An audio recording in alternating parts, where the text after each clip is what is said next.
Welcome, ladies and gentlemen, to the VIS Professional League, bringing you guys the winner 3v3 championship. I'm your host, Dragonborn, and with me tonight, it's Tasty Bacon, as we look to finish off the round of 16. This is going to be an exciting round, Tasty, as we've got 4 more teams left to go here. This will decide our final 2 teams for the quarterfinals. And so without, taking too much time, let's get right into talking about our first matchup, Tasty. And this is one we teased a little bit yesterday because, this team specifically, Vision Gaming, is been that kind of really exciting team that's jumped onto the Vainglory scene. Only about a couple seasons old, in fact, as an organization. But this roster's been playing actually much longer together, as they've been playing in challengers under different teams, finally getting recruited by Vision, coming in here, and all's been really great for this team as they have made it to the Vainglory 8. Yeah, I mean, this is a team that I personally have become a very big fan of, not just because of the fact that they're willing to run some off-meta picks that I personally really enjoy, but they're also just the team that, talking to them behind the scenes and, some of what they have going on as an organizational structures is actually really cool to see what they're looking to bring to the table and the amount of passion and determination that the organization as a whole, and especially these players, have to get to where they are now is really incredible. Exactly. These guys have been playing together for quite some time, and a lot of credit needs to go out to this team. They've really put in the work, and, they didn't break up, and we've talked so much about consistency, Tasty, and this is exactly what it's about. Like, week after week, season after season, this team, instead of just breaking up, stayed together, and then they eventually earned what so many teams tried and failed to get, and that was that Vainglory 8 spot. And of course, looking on the other side of the fold, it is going to be Y Fighters as well. Another team that, the name, some people may recognize it from, so they've been in challengers a couple of times, but the players, again, names that have been around for a long time, Archaic and Playboy Afro especially, names that have been in the Vainglory 8. So there is a lot of experience in this matchup. Yeah, this actually is a really impressive roster, and it's kind of a disservice that they're seeded 14. I mean, again, a lot of factors went into seeding here, but this could be probably the strongest 14 seed we could possibly have had. I mean, they might even be, arguably, depending on how they perform here as a unit in VISPRO, they could be a much better team than 14 seed. We'll just have to see. So this is a tough matchup for Vision, but again, Vision's already gone through all of these teams. They've gone through the Vainglory 8 challenge battles, and they've made it in. So, this is really, not a test of what Vision Gaming is, but if they show up tonight and show that they, really do have what it takes to be that top team season in, season out. Yeah, and that's going to be the goal for any team in the Vainglory 8, but especially a team that has just qualified for the Vainglory 8. You want to be able to prove your standing and not just be a one and done, because we've seen teams do that as well, get into the Vainglory 8 and then immediately in the first challenge battles end up getting dropped down back to the challengers. So there's a lot for Vision Gaming to prove when the season does start, and this is a great opportunity for them to tune up and just continue to be prepared and ready for the level of competition that will be coming in the next season. Absolutely. Absolutely. Both these two teams. So this is going to be, I think, an exciting series. This is going to be an absolute slugfest, in fact. And, if Archaic shows up, the meta keeps changing, where some of these junglers in different teams seem to have, much better hero pools in different metas than they do in other updates. And, we haven't really seen a whole lot of 2.11 to know for sure, but what we've seen of it has shown a pretty deep jungle meta, Tasty. We've seen everything from aggressive crystal comps that do the aftershock, which would play into Archaic's strengths, I believe, to all the way having more bruising melee weapon junglers, as well as, poke heroes. It's just been an absolute array of everything in the jungle. Yeah, there's been a lot of different heroes being played, and again, with these two teams especially, you never know what is going to be coming out. I mean, the Vision Gaming, this is a team that in another tournament, they ran a Crystal Baron and Weapon Arden composition and decimated Nova with it, another Vainglory 8 team. So it's a team that is, both of these sides, definitely willing to go outside the box when it comes to their drafts. So I'm really looking forward to it. Yeah, and I do want to highlight a player every single night if we can, and one of the players I personally want to watch Tasty Bacon, it's Shaded Talent from Vision Gaming. He is their captain. He's been an incredible, consistent captain for this team, and arguably definitely entering the realm of top-tier captains here now as we see just how well he's played, the consistency he's had in challengers. We'll see if that translates into wins in Vainglory 8, but definitely want to keep an eye on him. He is that true captain for this team. And again, you know, if they're going to win, if they're going to play great, it's on the backs of Shaded Talent. Yeah, absolutely is. And I mean, all three of them are very talented players and have been able to step up at different times to carry games. Well, like you said, Shaded Talent, one of those captains that can really make a big name for himself as being one of those sort of carry captains, in the sense that he can propel his team to victory just with his skilled play alone. Absolutely. All right. We are into the draft for game number 1, Vision Gaming versus Y-Fighters. As we kick things off here, Tasty, and of course, we are using the double band draft format that I think is pretty much absolutely default for any serious competition. Yeah, absolutely. It's one of those things. It's not in the game, unfortunately, so you can't play with the double band draft at home in solo queue, but you know, a lot of the serious tournaments have their own clients to be able to do this, and there is going to be Ringo taken off the board as the first ban here for the side of Vision Gaming. And you know, like you mentioned, this is one of those picks that has been creeping up into this 2.11 meta and has been pretty much pick or banned in almost every game. Yeah, we only saw, was it one series at the very end last night where we didn't see that Ringo coming in as a big factor. And a lot of that probably had to do with comforts of those two teams. They were a little bit unique. Other than that series, we did see Ringo almost 100%. So this will be, you know, not a surprising ban from Vision. Again, they do expect that B-side Varia ban. So, you know, with the A side, you're really just taking something off the board. And if you're not going to play the Ringo, it's definitely a good pick to move right away off.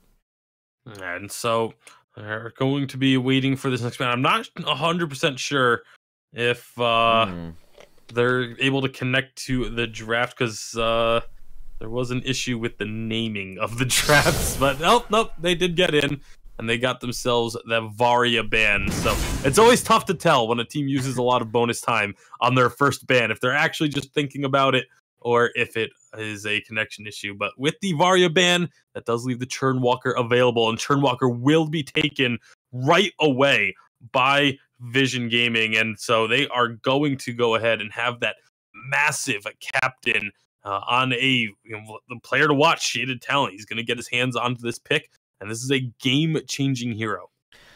Absolutely. We saw Churnwalker prioritized. I would say him and Arden have been the two top picks when they're available, you know, and usually we'll see another support taken off before we see a second, but Grace is actually taken, and surprisingly, Grace has been really more consistently played. I'd say I think it's the number 3rd played captain so far in this tournament, almost close to number 2 if it wasn't for how often Arden had been played early on. And that's a lot, in fact, due to the fact they did give her quite a few buffs, and you know, a substantial amount of buffs, plus some nerfs to some of the other captains that's made Grace feel like she's more dominant now and has her place in the meta. Plus, she's still a healer, and healing is always going to have some strength during games. Yeah, the ability to heal is always very impactful, and someone like Grace, who not only has the healing, but of course the damage reduction, the percent damage reduction, is massive as well. Being able to just save an ally so effectively. If she stays a little bit further back, it's one of the playstyle for Grace is actually a really fun one to watch, because she wants to go in aggressively initially and then immediately back off and play on the back lines just to be able to provide the healing for the rest of her teammates. So it's always very fun to see a well-played Grace and the amount of impact that it can have. But Baron and Vox both going to be taken off the board. So 4 lane carries going to be banned away here with their bans from both sides. Blackfeather does get picking up Blackfeather pairs so well with the Grace, and with the pairs really well with the Rona too. So that's something that the side of Vision Gaming needs to be cautious of. Maybe they decide to take the Rona themselves to try and counter out that Black Feather and force it into the jungle. The Rona almost pairs better with the Grace than almost anybody right now in the meta. And so, smart call, Vision taking that off. You had to really think about what Rona could do to your team if you let it through. And Rona goes really good with everyone. Rona's in a good spot. We said this yesterday, Tasty. It was that lifesteal improvement, thanks to the damage increase on Serpent's Mask, has made Rona fairly tanky, fairly enough damage and enough sustain. She's not quite what she was in a previous patch where she was a little too strong, but she's still in a really good spot. I like this Koshka pickup as well. By taking the Rona, it almost forces the Black Feather into the jungle as a Crystal Black Feather, because the Rona into the Black Feather Rona will win that matchup almost every time. But by taking this Koshka now, that is anticipating the Crystal Black Feather and just looking to be able to clear the jungle faster and start to put pressure on the Black Feather early on. Because while Black Feather is very strong on the Crystal path, his clear speed at the start of the game is not the greatest. And so Koshka can take advantage of that time in the game to really try and build an advantage for herself. Oh, we ran out of time. Let's see if we can get this started. Yes, give them a few more seconds here, as it looked like they just timed out right at the end. But it is going to be a Sky ban, and I'm sorry, Sky pick here, and Sky, another hero that we've seen emerging back into the meta, Tasty. That Crystal Sky mostly, and it's just being mobile. It's all about that mobile comp. And now you look at the composition of Y Fighters. With Grace, with Black Feather, this is a very good mobile comp that can get to the back line. The only problem is there's really nobody in the back line to get. Vision Gaming has made a very front-heavy composition as well. Yeah, the Sky here is largely to try and deal with this Rona. Obviously, we've seen the Sky Rona matchup at Worlds plenty of times, and whether it goes weapon or crystal, I feel like it would be better to put the Sky as a weapon Sky with the Crystal Black Feather and just really use that forward barrage to slow up Rona when she starts using the red mist, make it so she can't stick onto a target. And then you don't have to worry about the Black Feather into the Rona in the lane, where Rona will likely win that matchup as well. So it's definitely going to be a very interesting matchup, with both teams having very, very strong drafts and a little bit of flexibility in terms of how exactly they want to try and play the team fights out. It's going to be interesting. You're right. Very strong. A lot of front lining here. And I expect team fights right out the gate. Now, they could play conservatively, but once the fights start, oh, man, these are going to be big fights, big team fights with a lot of damage. So we'll be jumping into the game here in just a second as the teams enter the fold. So, again, like I said, both these two teams kind of look like they're designed to just run right into a fight. So we'll see how it all plays out as we jump into the fold right now, everybody. And Tasty, this is a lot for these two teams. You know, they do want to make it to the quarterfinals. You don't want to get knocked out in the first round. But even though they're a 14th seed, it's a little bit deceiving. Vision have to be on their guard. Yeah, and you mentioned that the possibility for early fighting. I definitely think that we could be seeing some early fighting, because both teams have a very strong level 1, level 2 team fight. Between the forward barrage, the on points, and of course the execution damage that will come out from the Black Feather if you get to level 2.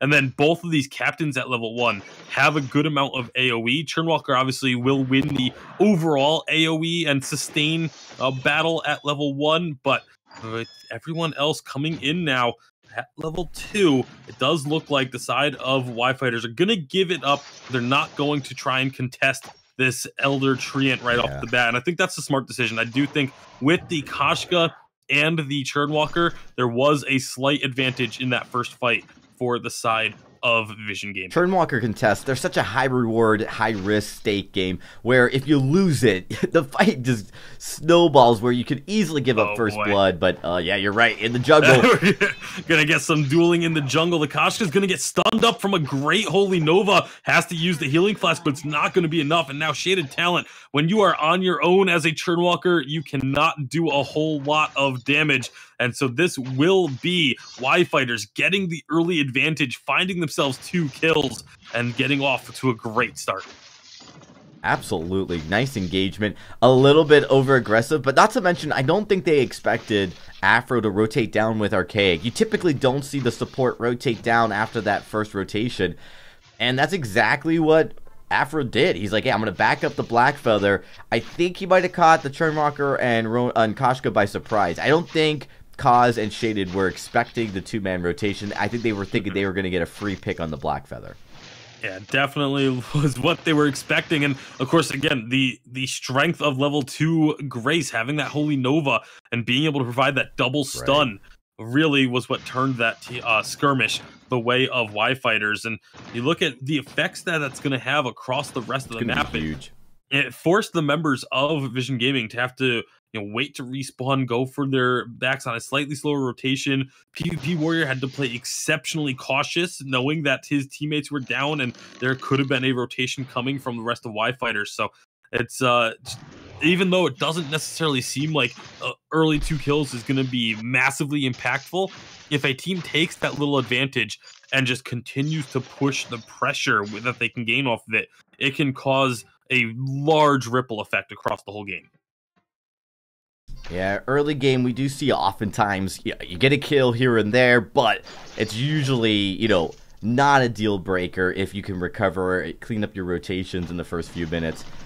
Sometimes teams oftentimes get the early kill, but then they don't follow it up with proper pressure in the lane, and they get behind there, so we'll have to see. Nice engage by PvP to try to get a gank. Not really a gank comp here early until that Koshka gets to level 6, but definitely a lot of front-end damage. Yeah, and you can see they're trying to be a little bit more aggressive. They're still trying to play on the Y Fighters side of the map a bit. And it's how well this is going to work out will be very indicative of how the rest of the game is going to go. Right now, Playboy is going to be taking a lot of damage. Gets pulled back, has to use the healing flask in order to get himself out alive. Shaded Talent using the hook and chain very nicely in order to just make sure that members of Y Fighters take just that little bit of extra damage. They're forced to stay in a fight just a little bit longer. Absolutely. Going to look here. Black Feather, Archaic, might have taken a little bit from Koshka, but is going to be able to get out of there. We've got first tier 3 items being picked up by these lane carries. It's a Serpent's Mask for the Rona, but a Poison Shiv for Sky. So Nate 4 going to be trying to really reduce the amount of healing that's going to come out, and that's absolutely crucial against this composition. You have Rona, who's going to be sustaining a ton between the fortified health from the Red Mist and the Serpent's Mask. Of course, Churnwalker with the hook and chain gives him a lot of sustain, and even Koshka, the Aftershock, gives a little bit of sustain into her build as well. So the Mortal Wounds definitely going to be crucial for Nate Ford to get those onto the right targets. Oh, you're absolutely right. As we look at the gold, though, it is Y Fighters with the 2-kill lead and the gold lead. And a lot of that has to do with just the pressure. Again, rotating very clean. They are a little bit behind in CS. You see Rhoda, PvP Warrior specifically, doing a great job in the lane. And against the Sky, that's not really surprising. Melee heroes do a pretty good job against a Crystal, typically a Crystal run. Although Nate 4 is running this weapon, so this might be the first weapon Sky we're going to be seeing all patch. Yeah, and it's not that surprising. Like I said, Weapon Sky was actually starting to make some waves at Worlds on update 2.10. And I think there's definitely a place for it if you can maneuver around. I mean, Dienzio really showed us a lot of the strengths of the Weapon Sky back in Singapore. And right now, Kaz, nice job dodging out that Holy Nova without even seeing it. Just kind of having an idea that something was going to be up there. And so he's able to get up into the lane to help PvP Warrior take down the turret. And that's the rotations that Vision Gaming can make. But now there's a skirmish. There's going to be a Holy Nova getting double stun. PvP Warrior wants to kill an Archaic, but can't quite chase him down. Instead, it's Kaz the first to fall. Can the rest of the team get out of here? They should be able to. They're all very healthy. And Archaic is going to get melted by that jump in from Rona. And now the Shaded Talent still very healthy, going to tank up a turret shot, but this is a fight going in favor of Vision Gaming. Even though it's a 1-for-1, they got the turret off of it, and they're going to be able to get out alive. So a great rotation by Vision Gaming to recognize where they could put pressure on at which times. And PvP's got that Serpent's Mask, so that's the kind of sustain that once you have a Serpent's Mask as a Rona, if you can last in the fights, if the Churnwalker as your support can keep you alive, you're going to deal a ton of damage, and you're going to be able to live through an awful lot. You don't see a whole lot of defense build on PvP just yet, but as he builds additional defense and he builds additional offense, he's going to be really hard to be taken down on that Rona right now. And that's something that's going to be very scary. And, you know, they had the kill advantage, but Vision was able to get that first objective, and now they're starting to take that gold lead, and so that's going to be very scary for the side of White Fighters. You didn't want to have to give up any objectives this early. This composition from Vision is one that's going to scale fairly well. And there's a quick stun on the Playboy. I'm not sure if that was really the best use of a trespass, but it was to make sure it didn't get stolen. That was the entire purpose of it. So for that purpose, it's not bad, and it's a fairly short cooldown as far as ultimates go. So not too bad of an idea. But the thing that I think a lot of people really underestimate about the weapon Rona is just how much damage she can do with the second activation of Foe Splitter. If you have built back up to 100 rage when you use the second activation of Foe Splitter, it can absolutely chunk down an opponent, especially early on. And that was what we saw earlier when Archaic dropped. It was that second Foe Splitter activation just doing so much damage. Yep, it was a lot of damage. Vision now, with this composition, looking to be able to clear out this jungle and try to move ahead here. This is kind of where Koshka needs to shine. It's in the mid game, and Koshka's not going to be necessarily his opponent later on in the matchup. So right about now is when Vision does need to turn up the heat here, but Nate 4 might have found themselves the turret.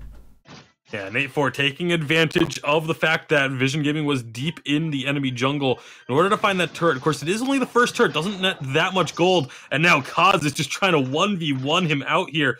That has a lot of damage when the cooldowns are available, but once his abilities are on cooldown, he has to back off and wait a little bit. Meanwhile, on the other side of the map, PvP Warrior and Shaded Talent taking advantage of this 2-on-2 situation to try and get some damage done as well. And now Sky, she has to walk back through this way, so PvP Warrior just looking to put some work in, but big heal comes out from Playboy Afro. Now the rest of the team is here, though. They have to run away, though, because there's too much damage that they're taking up. They might think about trying to re-engage if the members of Y Fighters chase, but they're not going to without grabbing themselves a treant. So it should be the end of this skirmish, but great heads-up play by Nate 4 to make sure he went and got that turret, get a little bit of gold back. It's not the most gold in the world being the first turret, but it is at least something to get a little bit of momentum. Well, they did even up the gold right before this gold miner was taken, so it's a close game for sure. The kills are low, which is definitely going to favor Y Fighters here. Typically, when you have this Koshka composition, even with the Churnwalker, you want to get out ahead early, and right now it's not that far behind where Y Fighters are actually in this game. And so, you know, you kind of need to be careful with your Vision. You know, even if you get a lead here in the next few minutes, as we saw yesterday, if you give up that lead, it quickly goes the other way. Koshka's not going to be providing as much damage, and the crowd control becomes easier to block the later we get into it. So, Y Fighters, I think maybe just playing safe now for the next few minutes, hoping not to give up any more objectives. And I do like the fact that both teams have been putting a lot of priority on the infusions. When you're ahead, grabbing yourself an infusion just to get you an even larger lead, it almost forces your opponents to have to answer with their own. And when you're behind and having to buy infusions, it can really set you back. That's going to be a nice trespass. Will get a stun onto Archaic. Archaic's going to get the heal from the Grace, though. We'll be able to keep fighting over this. Sentry is in trouble, and they have done a great job of working on this Sentry. That's the second death onto it. It only has one life remaining, but Rona jumps back on in. Big damage coming through. They're going after Playboy Afro, but they can't quite find the kill, and that's going to cost them a lot of damage onto Kaz. Now, however, can they get out of here? Because Rona is doing so much work and is so difficult to kill. Archaic needs to hit with these on points if he's going to have a chance to survive. He does find one. Can he take down PvP Warrior, however, is the question. He's not going to be able to, even with the stun. It comes through a little bit too late from Playboy Afro. and now he has to run for the hills 4 seconds until he avoids the ace. Think he's going to be able to. At least prevents the ace from coming through, but he does fall in the end. Yeah, great job by Afro not giving up the ace. That might have been another objective going over to Vision, although it was running pretty late here. They are going to start at the gold mine. This would be a third gold mine going in their pockets. That would be a nice amount of gold here. Yeah, it doesn't look like White Fighters either realize they're going for it or they don't feel comfortable contesting at this point without their support and captain in the ranks. So, yep, PvP Warrior going to get this, and crazy sustain Tasty is, as you can see, he basically just soloed with very little help from Churnwalker, that gold miner, and that's going to help raise the gold total for Vision here by another 1,000, bringing them at 3,000 gold lead over Y Fighters. I also really love what just happened here with PvP Warrior. It's, sometimes the really small things make a world of difference. PvP Warrior sat and waited with this huge minion wave built up and waited for one of his teammates to get close enough to pick up the ambient gold from it as well, so that he wasn't just taking the gold by on his own. Maximizing the gold input to your team is what it is all about, and so he's able to share quite a bit with Shaded Talent because he waited and didn't just immediately clear that wave out. Absolutely. Yeah, Y Fighters, they do just need to buy time here, Tasty, and so far they're doing that fairly successfully. They still have a Crystal Sentry, although he's on his last life, and they still have enough time before the Kraken comes out here. Very little vision in this game, and I just wanted to highlight that a little bit. We oftentimes will see teams prioritize vision or even a contraption, but normally that's when you've got a hero that goes invisible. What we're seeing right now is very little vision in both these two teams. Again, a lot of this has to do with the fact that you are ahead on the side of vision. You don't necessarily need it. And Y Fighters, they can't really afford wasting energy and time on vision on a jungle. They've already lost. They lost the jungle. But they generally will have a pretty good idea of where their opponents are, but the sentry is eliminated, and my client just lagged out. Oh no, because it's a huge fight. Holy Nova gets blocked out, and the Trespass gets blocked out as well. It's going back and forth, but Road is at full health, almost finds the Black Feather, oh my goodness, Black Archaic goes down. There's the Yummy Catnip Frenzy onto Nate 4. Nate 4 drops. Just Grace left alive, Tasty, but this is going to be Vision picking up the second turret, and they've got a wave pushing up. Grace doesn't get there in time. That is an exposed turret. It's going to be dropping. That's 2 turrets for those 2 kills. Unfortunately, I think my Wi-Fi just dropped because my computer's still connected, but that's hardwired, but I am getting nothing in game, so I'm going to try switching over to my my 4G, and oh, there we go. Looks like things are quickly catching up, and I'll be back caught up here in just a second. But from the sounds of it, it sounded like it was a just Vision Gaming able to find that team fight, find the objectives, and get themselves a couple more turrets taken down. And even though they haven't had this massive gold lead all game, it is starting to really grow now. It's definitely they've had the momentum pretty much all game. Even when the gold was even, they were still finding these opportunities to make rotations and find a kill or 2 here and there.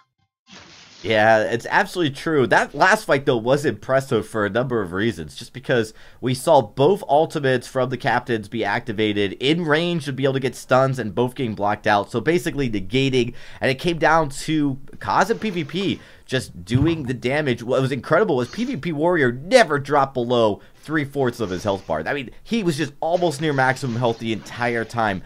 Once he had a few breaking point stacks, he's doing so much damage. And then on top of that, he's got that lifesteal. The more damage he does, that more heal he's got, Tasty. And you could just see it. I mean, he just couldn't be taken down. And that is going to be a huge concern for Y Fighters as they are looking to engage again. And they're going to be jumping on in. So much damage right on top of the Grace. She has to be stationary when using the ultimate, but they're going after the Black Feather now instead. Nate 4 is going to get slowed up. The attack slow onto multiple members. Archaic is in trouble. He's going to fall. Even Grace can't help keep him alive. And now they're going after. There's a big triple stun. Playboy Afro will be able to get 1, but that will be all he gets as PvP Warrior finds the ace. And again, just it almost seems like he's not even taking damage in these fights. He's really not. He's so durable. Yeah. And he has so much health, even picking up that Shiver Steel as he goes along.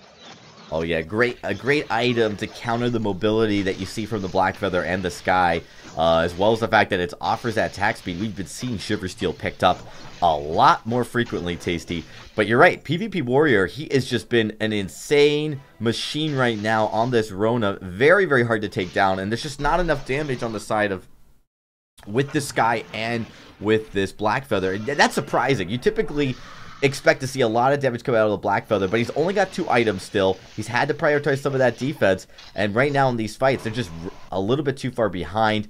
I did like Afro's attempt. He did get a kill onto Kaz. Kaz was so low, and Kaz used his ultimate to try to get that stun onto Afro, but Afro blocked it and then used Holy Nova to finish it off. So great job by there. I just wanted to point that out. But with a Kraken pushing down, this is Vision's game to potentially get another objective, maybe even a kill here. We've seen oftentimes, though, if you push too aggressively in these fights, Tasty, like we see right now, there's a fight breaking out. There's a big trespass, but it does get blocked, and PvP Warrior still very, very healthy, getting right onto Sky. Both heals have been used from Grace, and that could spell trouble. The Echo is still available for Shaded Talent. Now he's going to be able to just pull people back in and keep them from getting away. That is going to be game as they find the second kill. Playboy Afro survives the fight, but he is just not going to be able to defend this base as Kraken is about to take down that second turret. And now Vision Gaming are on to the Vein Crystal, and they will find themselves a victory here in game number 1. This Rona just really taking over this game. Really impressive stuff here from Vision. Started pretty slow there. That was typically when you see Akashka in the early game, you do expect that aggression. And there was aggression, but it was White Fighters that was actually being the aggressive team, winning those trades early on. After 5 or 6 minutes, we started to see the comeback here from Vision. It all was about PvP Warrior on the Rona. Take a look there. That build right there, so much defense, so much health. And just that Serpent's Mask and Breaking Point were enough to give the most incredible sustain I've seen in a Rona. I mean, we've seen it a couple times. I expect to see it more often here over the next week and a half, Tasty. Yeah, I mean, it was very, very strong. And I mean, even watching the fights, you could see they were doing so much to try and focus PvP Warrior down. Sky was constantly attacking him, keeping the mortal wounds up on the Rona, but they just couldn't keep the Sky safe. Rona was able to charge onto him every single fight, using the Into the Fray and the Foe Splitter to just constantly close the gap. Whenever Sky used her mobility to try and avoid him, he just immediately was able to close that distance and continue to get back onto him. So just a ton of damage coming out. PvP Warrior 8-0-3 for the KDA. Just really impressive stuff.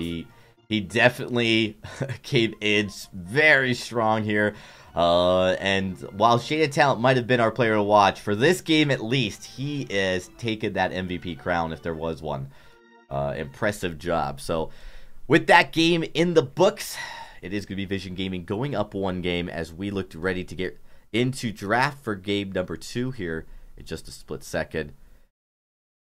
But if you are the side of White Fighters, you really got to be scratching your head. You had a good draft. You had a good start. But you couldn't seem to find a way to deal with the Rona. And you got multiple shots at it. Just nothing seemed to work. Yeah, it was definitely a rough go of it. But, I mean, yes, you had a good draft, but there was just also a great draft on the other side as well. Both teams had very strong drafts, and ultimately the Rona just proved to be a little bit too much, and you have to start thinking, does that end up getting banned this time around? Now that the side of Y Fighters will be on A side, do they just choose to ban away Rona with their first ban and then get themselves a power pick in return? So a lot of thought to go into this next draft. We'll see how it plays out. Yeah, and a little bit of the risk, and when White Fighters did the draft, picking that Grace, picking the support, when you maybe could decide to pick a power pick, because on B side, you get those 2 picks and the ban, you could definitely bait the enemy team into banning something else and getting the 2 carries that you want. I mean, we said it, if you don't take the Rona in that case, Vision was going to take it. They had to take it because they couldn't afford giving it over with the Blackfeather. But boy, did PvP show up tonight with that pick, and a scary look if you're the side of White Fighters as we switch sides.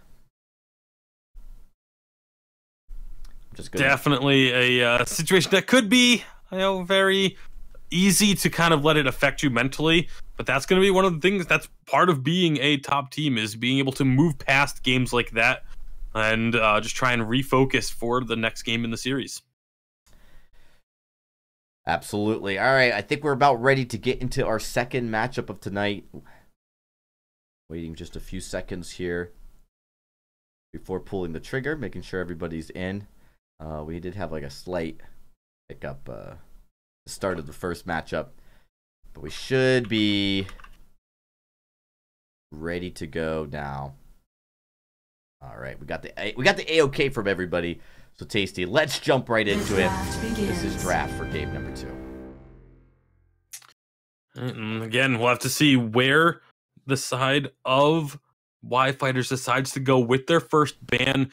Do they stick to, what we saw in game number 1?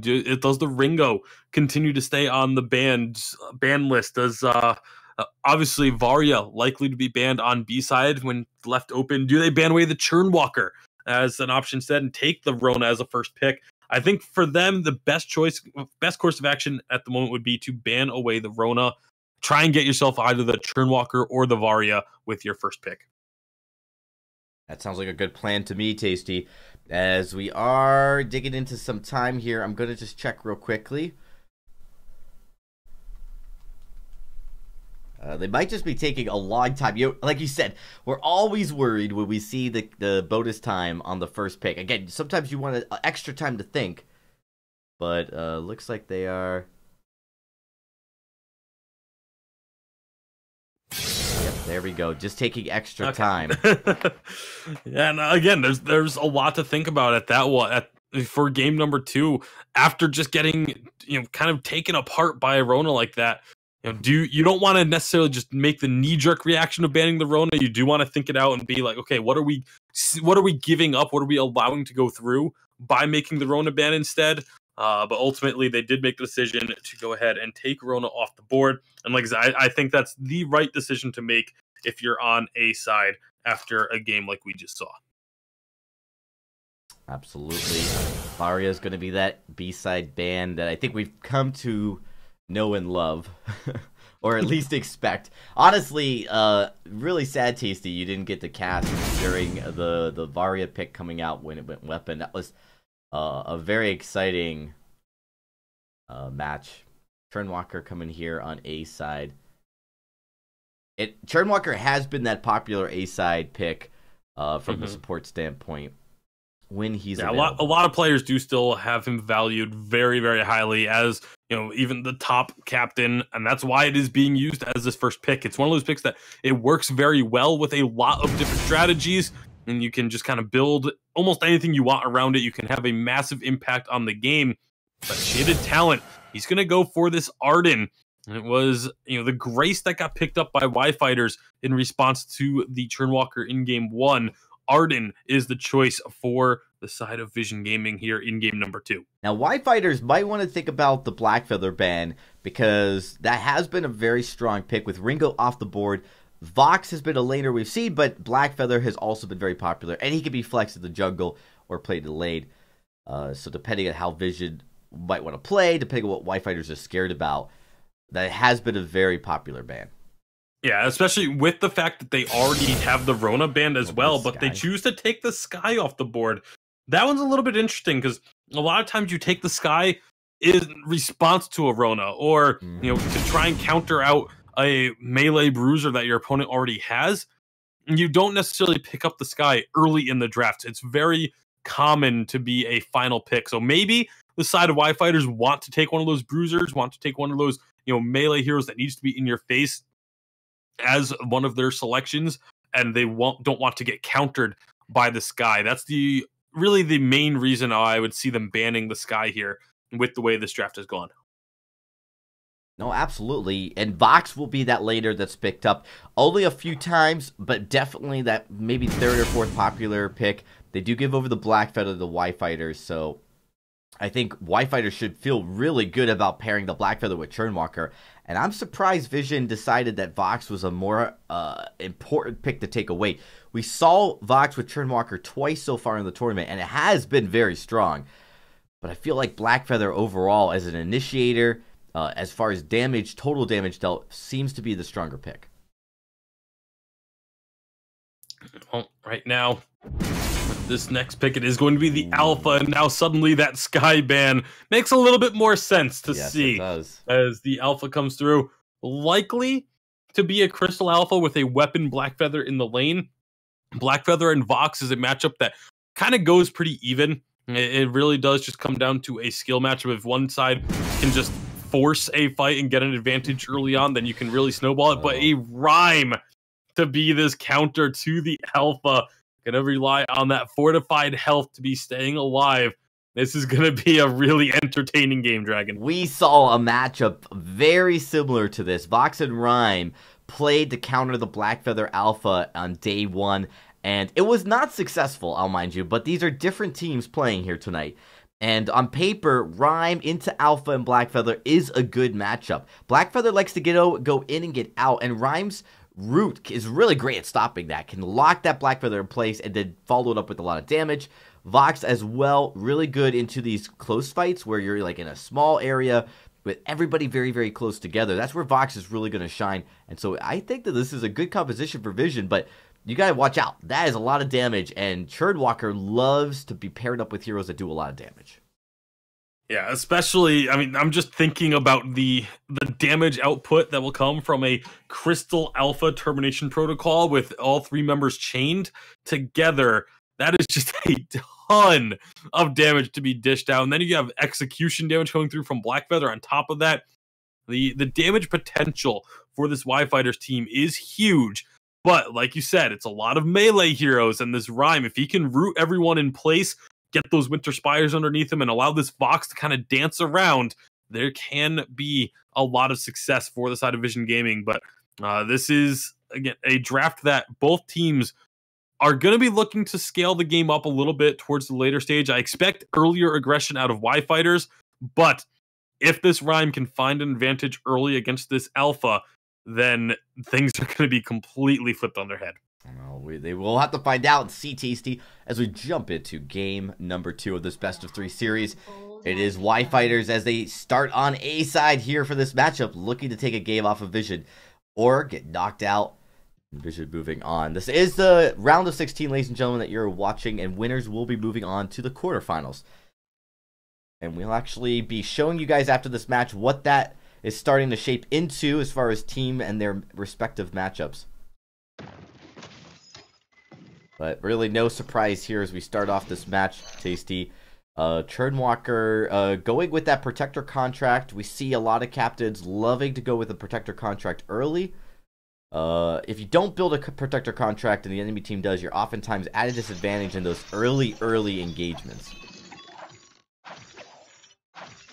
Yeah, there's a lot of opportunities for this side. I think the Alpha and Churnwalker will give them an edge on the side of Y-Fighters going to this early fight.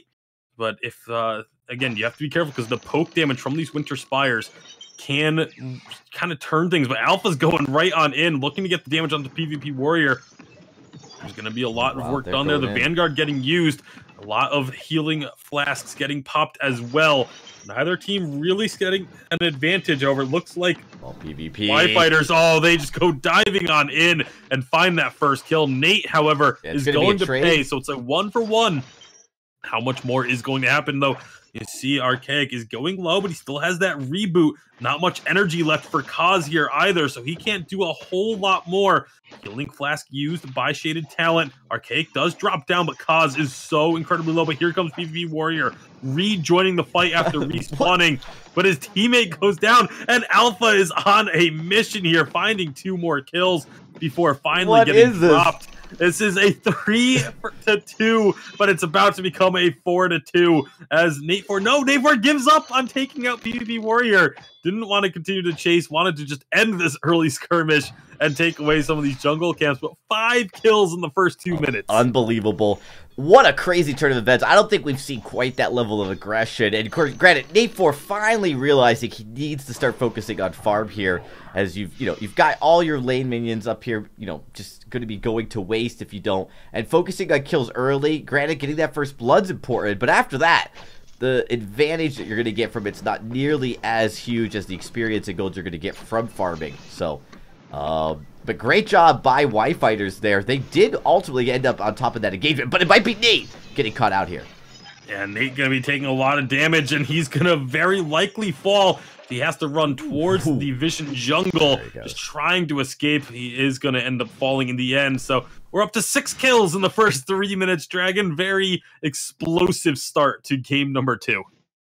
Well, fireworks, blood and tears. I mean, it's everything you could have asked for game 2 with everything on the line. Even in gold as well. But no major surprises otherwise, as we see respectively, and it's going to be that Weapon Blackfeather, Crystal Alpha here in the jungle. Rhyme, of course, building those 2 crystal bits here early.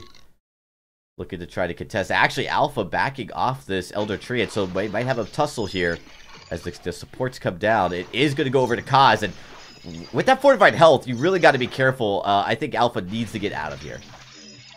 And well, right now up in the lane, PvP Warrior, he's going to be having trouble getting out of there as he gets taken down.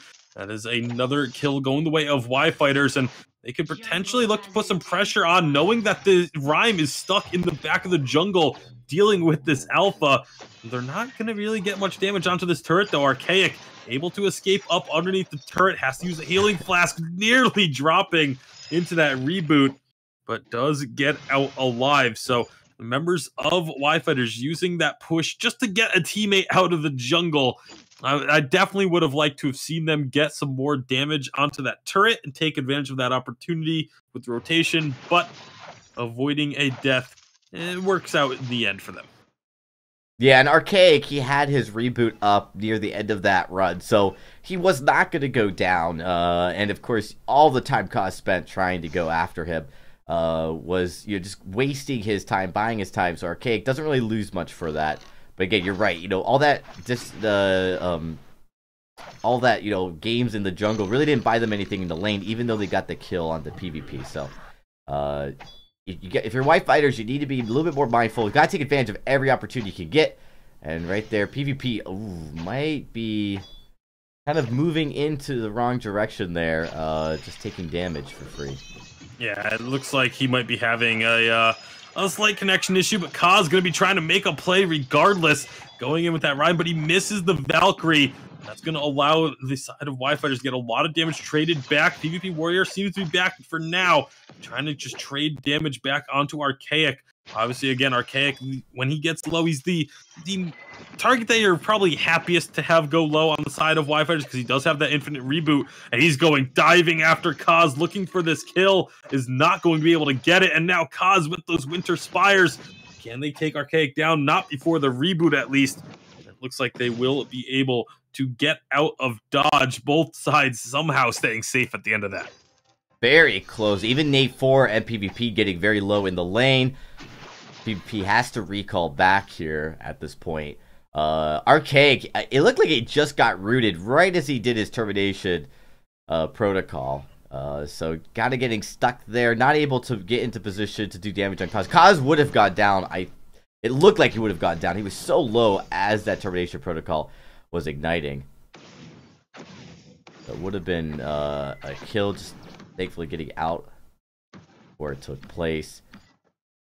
Archaic does have his Aftershock. It's a good power spike for him at 6 minutes here, which should be something that you got to keep an eye on if you're Vision. The Aftershock, once you get that on your jungler, you want to get that as soon as possible, because it's kind of the point in the game where you'll start to become a major threat.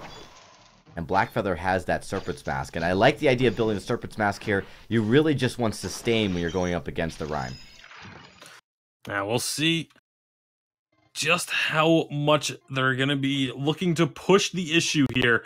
As after the start of this game, both teams have really kind of backed off a little bit from going all in on these kills, especially once the jungle intensified and those crystal sentries came into play. Now they are no longer looking to try and go diving into the enemy jungles or things like that. So things are going to continue to, I think, stay at this pace for a little bit longer until everyone kind of has their items finished. or at least their second and third tier 3 items, I should say, completed, and can start to feel a little bit more confident about going in to their opponents. PvP Warrior definitely still seems to be having some issues he's trying to sort out. In the meantime, down at the Gold Miner, it is going to be picked up by the side of Y-Fighter. Shaded Talent just going to be wandering on through, realizes that they're taking the Gold Miner, there's nothing he can do. He's going to be actually just able to get out of there. Y-Fighter settling for the Treant. All right, we're going to put a quick pause in here just to make sure we've got everything under control for PvP Warrior. It does look like he is having some connection issues, so give us a quick second, ladies and gentlemen, and we'll be hopefully I can sort this out right here and on the air, so we don't have to go to a break.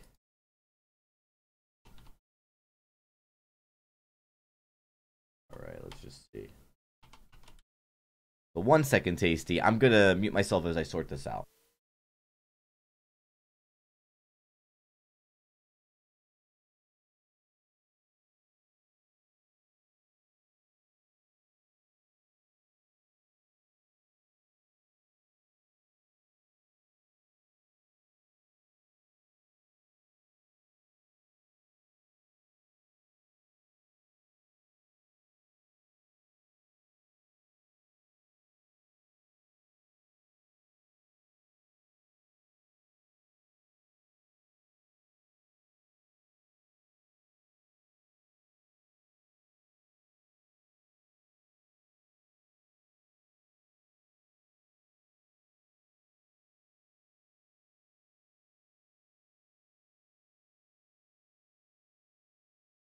All right, we should be getting back soon here as we are sorting out. It is a connection issue, and we did have a DQ take place. PvP Warrior looking to try to get back in and connected.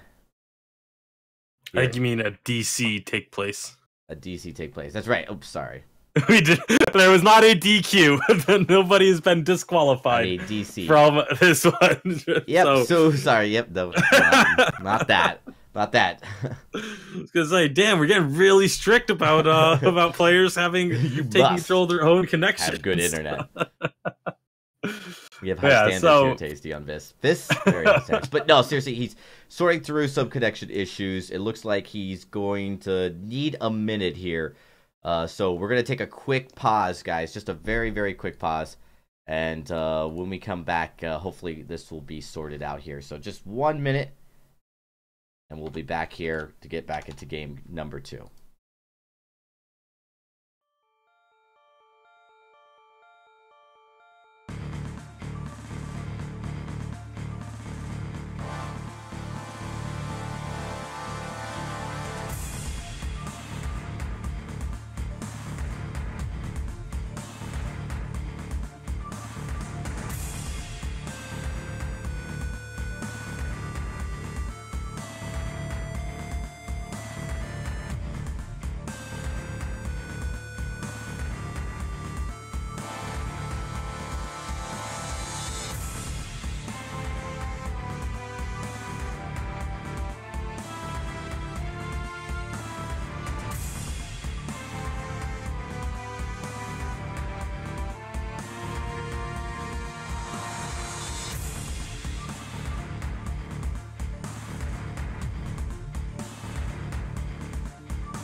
Ladies and gentlemen, we are back here. Sorry for the pause.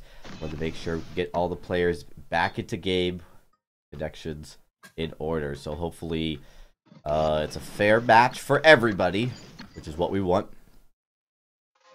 Yeah, and it does look like PvP Warrior is squared away and all set. So thankfully, this game will not be determined by a disconnect, and everyone will be able to continue on, hopefully smoothly and without issue. But as we look at this rotation right now, Kaz in a bit of a tricky spot. He should be okay, as it looks like Nate 4 is just more interested in ducking down to the shop real quick, upgrading some of his items, and then rotating on back through. But all three members of Y-Fighters down here on this side of the jungle, they could find themselves an opportunity if they rotate up onto PvP Warrior.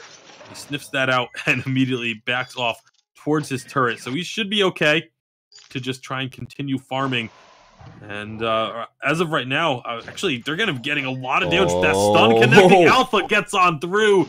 Gauntlet comes down, but PvP Warrior, he very nearly falls. Valkyrie will land on top of Archaic and a root onto Nate, but there's not taking damage from the turret yet. The turret is still on the minions because they are fighting just outside of range. This is such a smart spot for Y-Fighters. They find more and more damage. And finally, Kaz will have to get out of harm's way. But that was a very, very risky spot to fight for Y-Fighters. They just narrowly kept themselves outside the turret range. Yeah, and it looks like they're going to get the turret here as well. Very well played by Y-Fighters, and Vision did a great job at navigating the damage. Like, they balanced the damage. They didn't give up a kill in that fight, but of course it just got too low and ended up giving up giving up the turret there. One of the things that worth mentioning is at the start of that fight, Archaic actually had Infusion ready to pop, and he was holding onto it right before they started that fight. He had the Aftershock, he had the Piercing Shard, and then he used an Infusion. So he was on a heck of a power spike for just 10 minutes into this game, and he wanted to make sure they capitalized on it. And, getting the first turret, I'd say, is a pretty good use of that first Infusion. Yeah, absolutely. And if you can now continue to find even more after taking that Infusion, after taking that turret with the Infusion, then you can just make it pay off even larger.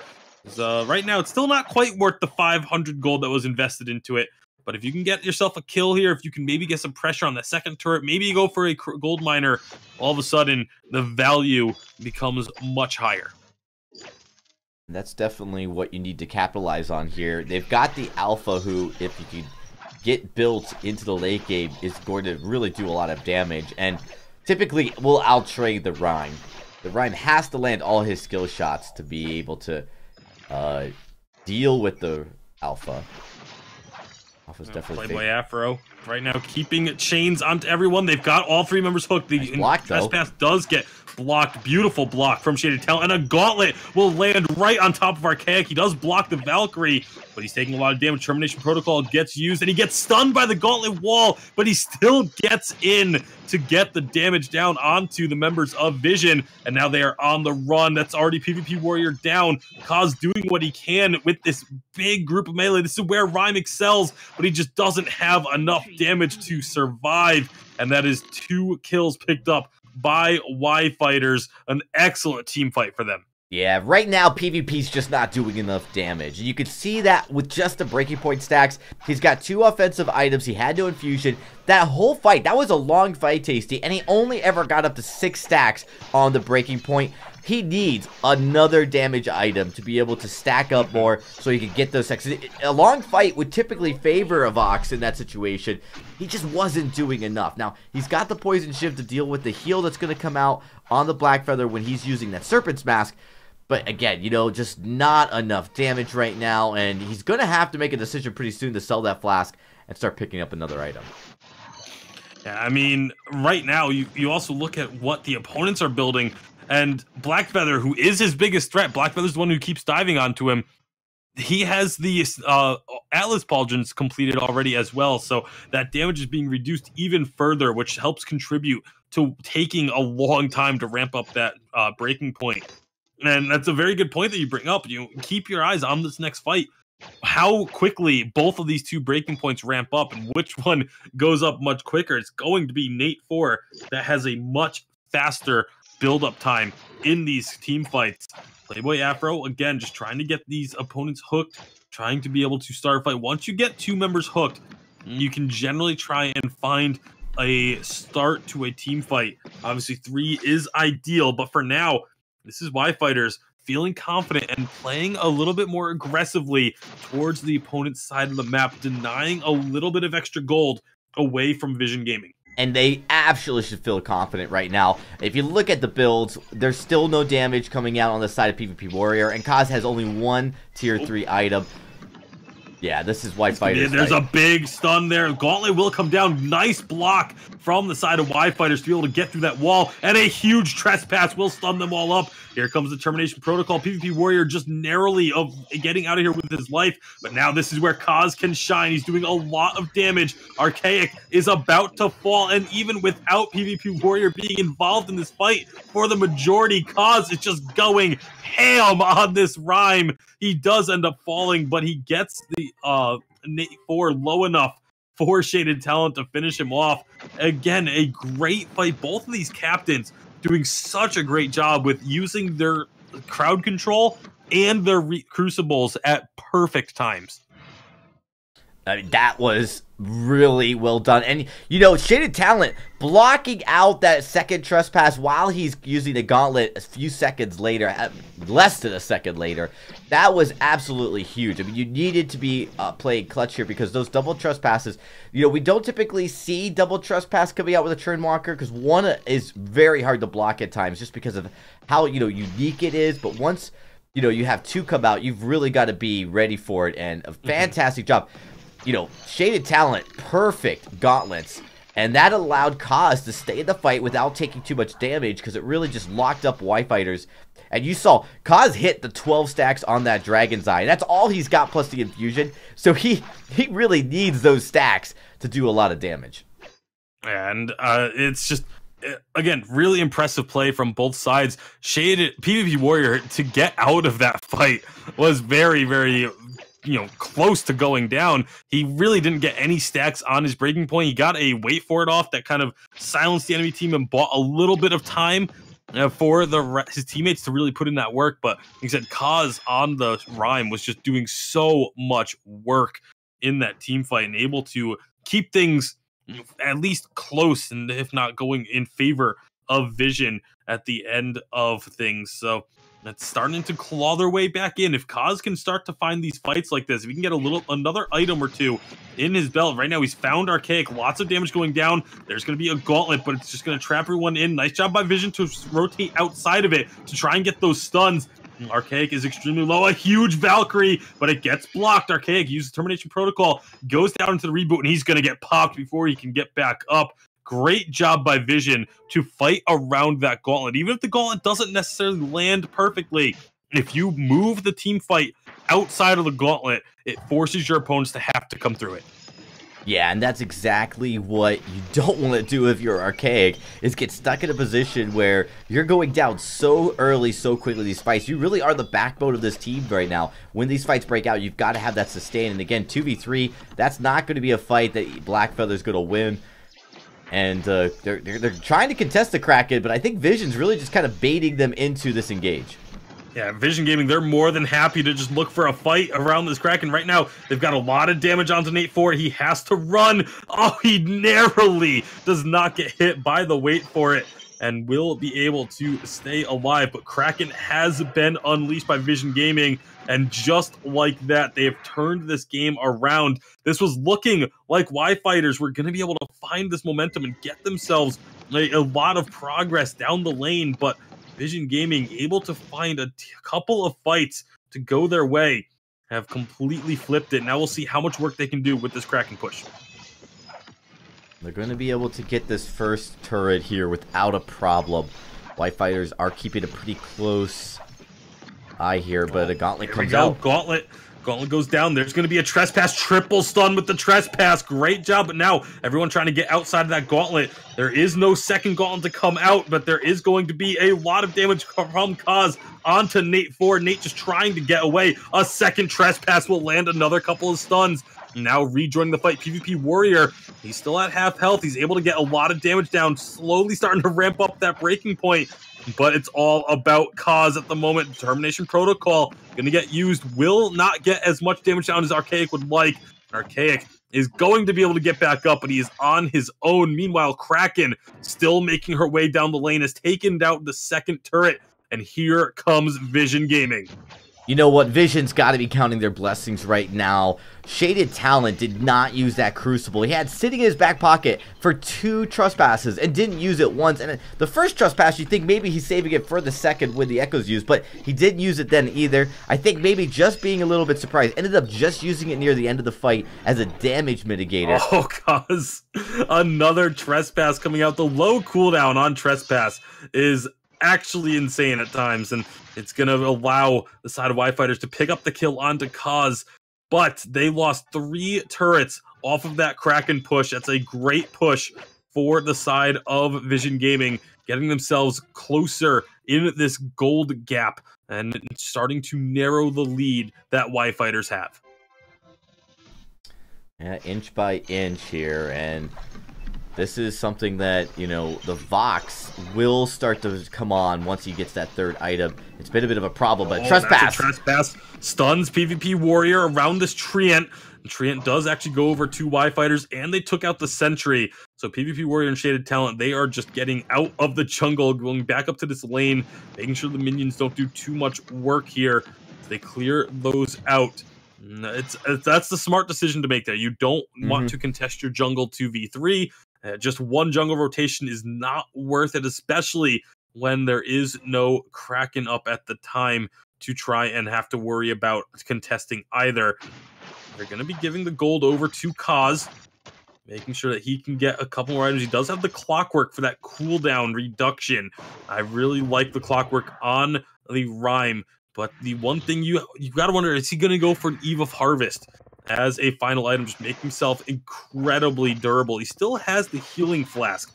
It is very late in the game to still be holding on to a Healing Flask. It's still a powerful item. I mean, the Flask still gives you a surprisingly decent barrier, and the heal is still worthwhile. And you can see he doesn't have enough gold. He's been infusing, actually, quite repeatedly throughout this early part of the game. But this is a Kraken going over to Y Fighters. And a lot of it's due to the fact that they took that time, like you said, not to contest farm, but to make sure they build up some vision in the jungle. And they had a good idea of where Vision was at. Here we go, though. That's going to be a lot of damage. There's one Trespass. Doesn't quite get the stuns. Oh, a huge Gauntlet. Great block by Y Fighters to prevent those stuns coming through. Termination Protocol. Archaic is down. Another Gauntlet comes through. That's going to stun up the Churnwalker and prevent the Alpha from being able to do much when she reboots. PvP Warrior will fall, but Kaz is still almost full health. He's going to leave the Alpha for his captain to finish off as he tries to chase down Nate, but he's not going to be able to get him. Now they have a Kraken to contend with. But again, the Gauntlets, the Trespasses, and the Reflex blocks from both sides are just so impressive. Yeah, and, you know, Y Fighters, I think they were absolutely okay giving up 2 of those kills, just as long as they didn't give up the ace, because there was a very large minion wave sitting here in the lane that if you had given that an ace buff, I mean, that would have just been blowing through and actually pushing the lane into the side of Y Fighters. And they're going to get some turrets off of this. The Kraken's going to go down. They're still going to have 1 lane turret up for Vision. But, you know, you're going to get something out of it here. You're going to almost bring that turret down to half health. And you didn't give up the ace. So it could have gotten worse for Y Fighters in that fight. And honestly, Shaded Talent, he's playing a little bit slow here on the support. He's holding these gauntlets for the right moment. But I think it's really just giving Y Fighters a chance to predict where these gauntlets are going to go. And they blocked out that first one without a problem. Yeah, at the same time, though, when the placement of the second gauntlet is almost more important than the first one. 'Cause the first one, like you said, it's likely to get blocked, but it also leaves open and room for the Valkyrie to come through and not be blocked. It also then, again, the placement of the second one, I actually really liked the second gauntlet placement in that fight. He's been on point with those plays. Yeah, it allowed it. Basically, he was trying to get it right on top of Alpha, so that as soon as she rebooted, she got stunned. But he ended up stunning the Churnwalker, allowing the Churnwalker to go down, and then prevented the Alpha from being able to dash through the gauntlet wall into his team. So the placement of it still worked out really well. But now Vision Gaming maybe pushing up, looking for another skirmish here. It's a good amount of damage done to Archaic before this even starts, but they aren't going to be able to chase them down and catch up to Y Fighters. So instead, they can just maybe make a rotation down, take out this sentry, and just try and take control of the map and wait for the next Kraken to spawn. It's been a little bit slow now that you have both teams with, most of the turrets in the lane taken out. They know they're exposed here. You don't want to give up a bad fight. It actually is Vision now, maybe for the surprise attack. Gauntlet goes down, doesn't really get any stuns, but again, nice movement by Vision to get out of the gauntlet, try and land those stuns. Archaic is on to PvP Warrior. A second gauntlet comes down in another good spot, but doesn't, again, have the same level of effect that you might want. However, the stuns are still coming through. Trespasses have been used. PvP Warrior's low, but our Kaz is just on a rampage as he finds the kill on the Black Feather, takes down Alpha as well. Playboy Afro going to try and lead his opponents as far away from his side of the map as possible, but it is still an ace coming through from Vision Gaming. Kaz has just been unbelievable this game, and he will be helping his team find that ace with 30 seconds on the shortest death timer now. They are going to look to just go in and end this game with the ace buff minions. And they should be able to, because you've got a Rhyme who's going to build up some fortified health. He's going to be so tanky that once you bring down these two turrets, it's going to be so hard to bring him down. In that last fight, we finally saw PvP Warrior build up substantial stacks. He'd been really struggling to get over 10. He got up to about 16 stacks in that last fight. And that was when you really started to see a turnaround. That Vanguard coming in at the end to keep him alive when the Alpha engaged on him did the trick. And just like that, Vision Gaming take this series 2-0 over Y Fighters. Again, I'm just with this second game in particular. We've talked about Shaded Talent. He obviously performed incredibly, but Kaz in game number 2, even though he doesn't have the best KDA of 4, 4, and 8, the amount of work he put in during these fights was absolutely insane. PvP Warrior, the hard carry in game 1, Kaz stepping up big time in game number 2 and allowing the side of Vision Gaming to take the victory 2-0, and they get themselves into the quarterfinals. Yeah, Vision, they played a slow-paced game where they really wanted to get to the late game here. The Rhyme took a little bit of time to come online, and the PvP Warrior, the decision to go with the Bonesaw and the Poison Shiv, as well as Breaking Point, there's just not a lot of damage early, but once you've applied mortal wounds, you've built up stacks on both the Bonesaw and Breaking Point, you're starting to do a lot of damage, and it just took a little bit of time for him to get to this spot. At the end of the day, again, amazing play from all 6 members. I mean, Y Fighters, they put up a great fight here in game number 2. Again, the crucibles from both teams were so on point between Shaded Talent and Playboy Afro, able to prevent so many stuns from connecting.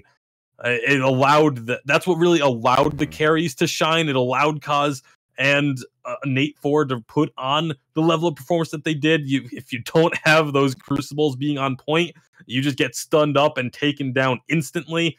So a great showing all around. Y Fighters definitely going to be expecting big things from them this in the upcoming challengers with the way that they have been able to perform. Upcoming Vainglory. Oh yeah, Y Fighters upcoming challengers. Yep. Put that in my head there for a quick second. All right, guys, we're going to be taking a quick break, but when we come back, we're going to get into our next as well as our very last round of 16 matchup. You're not going to miss this one. It's going to be going out with a bang. See you guys right after the break.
Ben, Sam, and Ken are on separate journeys to defeat the menacing Vile Dragon.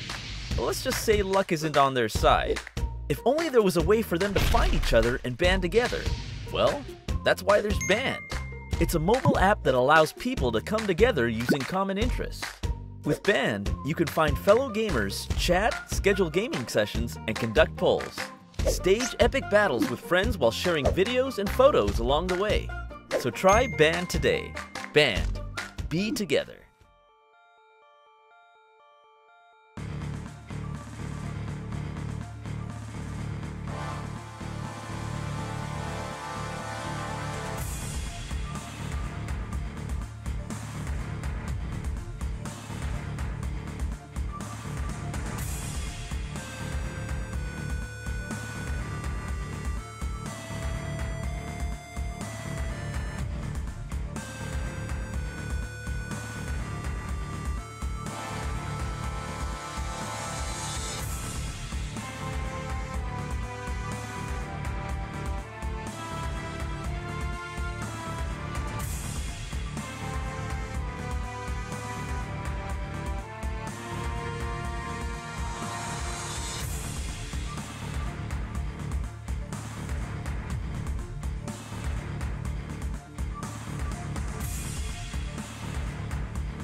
Welcome back, ladies and gentlemen. We are here live at the VIS desk, ready to get ready for our second series of the night.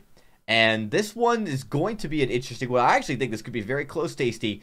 These are two teams that I haven't really seen them play specifically their starting rosters. Now, you guys may be familiar with the Kardashians, but we're not talking about the TV show. We are talking about the Vainglory team that did make quite a wave, winning Split 1 of last season. Well, this is them, but a little different. A lot of these players are new. I'm not sure if these are name changes, Tasty, but Little Windex and Percocet, Storycross, definitely one of the names that, I think we can say is very consistent in the competitive scene. Thug Nasty Larry as well. He's been around for a while. And Marto, one of the oldest competitive players in the Vainglory scene, winning that first championship on Live X. But the starters, the ones at least playing tonight on the Kardashians, short of Storycross, they're fairly new names. Yeah, definitely a lot of unknowns coming into this matchup, and a lot of players that are going to be looking to prove themselves a bit. Kardashians, like you mentioned, the team was able to get a strong placement going into the challenge battles, but they weren't quite able to push through to that next level, and now they have a slightly different roster and going to be obviously looking to make a name for themselves once again. So it's going to be it should be a close matchup, but we'll see. You never know. When you have a lot of the unknowns like this, sometimes one squad just ends up taking control. Oh, absolutely. We're going to be getting into this game momentarily, but again, a lot of new faces here. Some names that recognize, but they're not starting. Like, the starters of these two teams are mostly new to the competitive scene here, from even challengers. When we talk about teams that usually we recognize, they're usually teams that make it to the top 8. And these are mostly players that, unless they've, done name changes, are not really recognizable from that. So we will be getting ready here in just a quick second. I'm going to just confirm that we've gotten everybody in to the draft client. For both these teams are actually fairly new to the process. We'll give them a few seconds to make sure they can get in without any hiccups. And then we're going to be starting draft here in just a few seconds. And as you mentioned, Dragonborn, it is the draft client is a third-party draft client that's being used. So some of the teams, like you said, you got to sign into it and figure things out there. So not everyone is 100% comfortable or used to it at this point. So it makes sense that we take a little bit of extra time just to ensure that everyone is ready. But we are going to be getting underway now with our draft for game 1 of this series. A-side start here, Kardashians. We've seen this A-side ban oftentimes, usually a power pick. We've seen a few supports, but mostly carries. Churnwalker, I would say probably the most popular A-side ban. And just as I say it, it is a Churnwalker A-side ban. Team Ferox now with that decision, Tasty, to ban Varia or not to ban Varia. Do you let it through or do you take it off the board? That's a choice every team ends up having to face generally on B side. So we'll see where they do decide to go with it, as they're putting a lot of thought into this one. I feel like the Varia ban is going to come out. It makes a lot of sense for that to just be your decision to make here. Yeah, Varia actually has a 50% win rate right now in VIS. It came out 2 times. First time, it dominated as a weapon Varia. The second time, it did end up falling as a crystal Varia. Again, a lot of that has to do with, teams and seeding and who ends up getting to play it. But, so 50% win rate may not really properly demonstrate the power Varia has right now in 2.11. It's definitely one of those heroes that can be a big game changer. If played to her full potential, late game can do just so much work. And the game we did see her lose in was an incredibly close game that very nearly ended up being a win for the Varia. So it's not necessarily a given when she shows up, but it is still a pick that a lot of teams just are not wanting to deal with. And then Lyra, going to be the first pick here. That's a pick that obviously Lyra is fairly common, but to have her be first picked is not quite as frequent.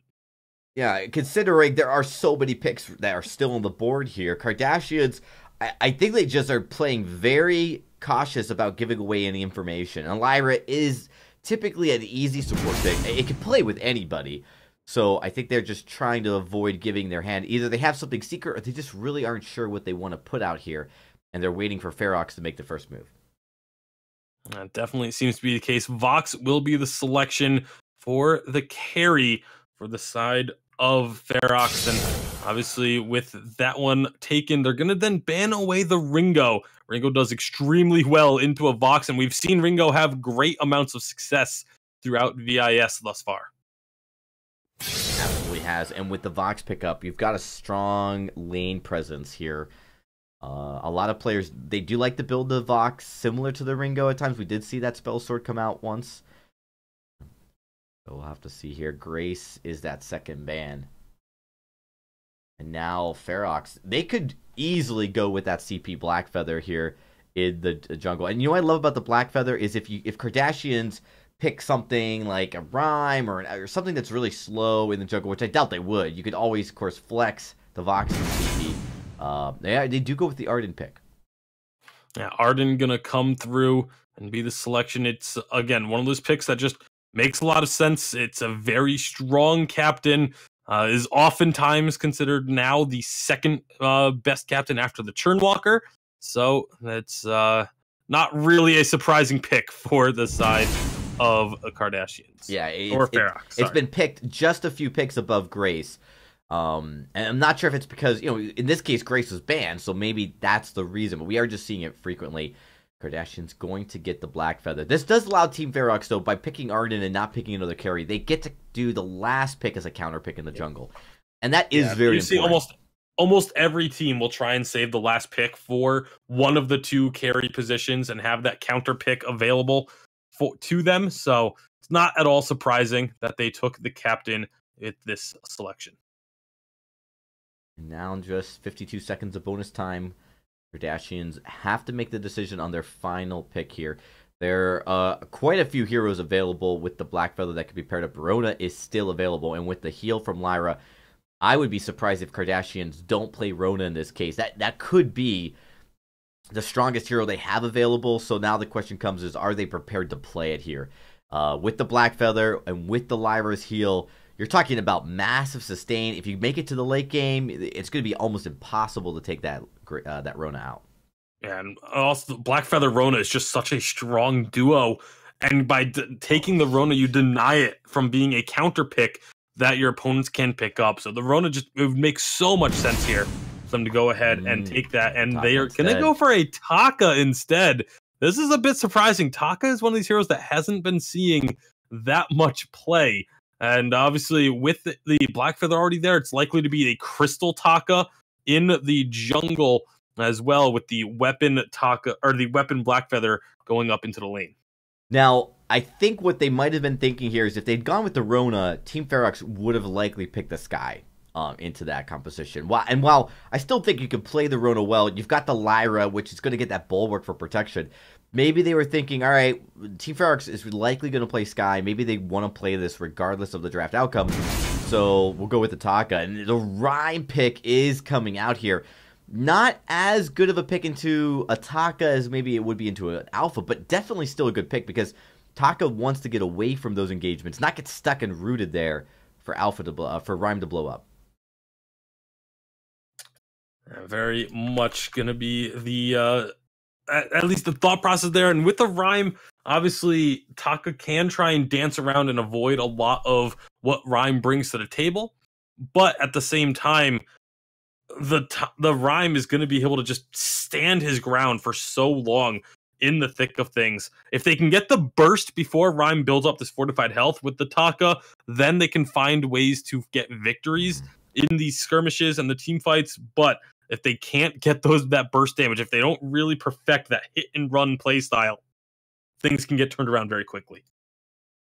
Yeah, and Taka's slippery in this update for sure. I mean, Taka, as he's always been played, going in, getting out, if you don't lock him up and he gets out, he's going to heal up. He's going to find, an escape route and come back into the fight later on when you're least wanting him to. So Again, a lot of this is going to come down to team play. Kardashians, again, 6 seed going up against 11 seed. Seeding does not always matter here in VISPRO, but it does mean that, we do expect, at least from our point of view, a slight edge going over to Kardashians. But Tasty, let's let the game speak for itself as we jump into this match. Absolutely, and you see right off the bat, Kardashians, they're going straight to the middle of the map. They don't want to start at their backs, which is what most teams end up doing. So it's a slightly different start than we're typically used to seeing, but it is going to guarantee them the Elder Treant going their favor. So now, as long as they just don't get invaded on deep in their jungle, it's one of the ways that you counter this start. If you see your entire team start at the middle of the map, you can kind of push in and try and meet them at their backs and see if you can find an advantage there, and that's exactly what Ferox is looking to do. Yeah, they're going to push in, but I'd argue the composition of Kardashians is well suited for this invasion. There's a route though.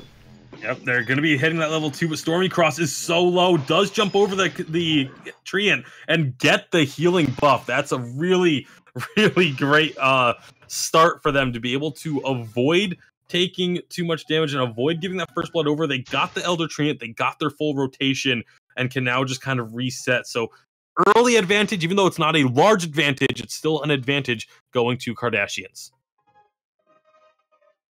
And yeah, you're not going to see little Windex isn't really going to miss out much in the lane as well. So good job. I actually like that rotation. I mean, it worked out, and a lot of that has to do with the composition that's coming out of Ferox. They don't have a very fast, aggressive composition that can follow up after you've gone after the Elder Treant first. They are going to get the second Elder Treant though, Tasty. So a trade of 1 apiece between that objective. Yeah, but at the same time, Mosji has not been up to the lane. He's just now starting to get CS. He had been taking a lot of the gold from the jungle, but hasn't really been able to farm up in the lane. So we'll see if that ends up becoming an issue. They're trying to get a lot of damage onto Little Windex, but he's going to be able to get back to safety underneath the turret.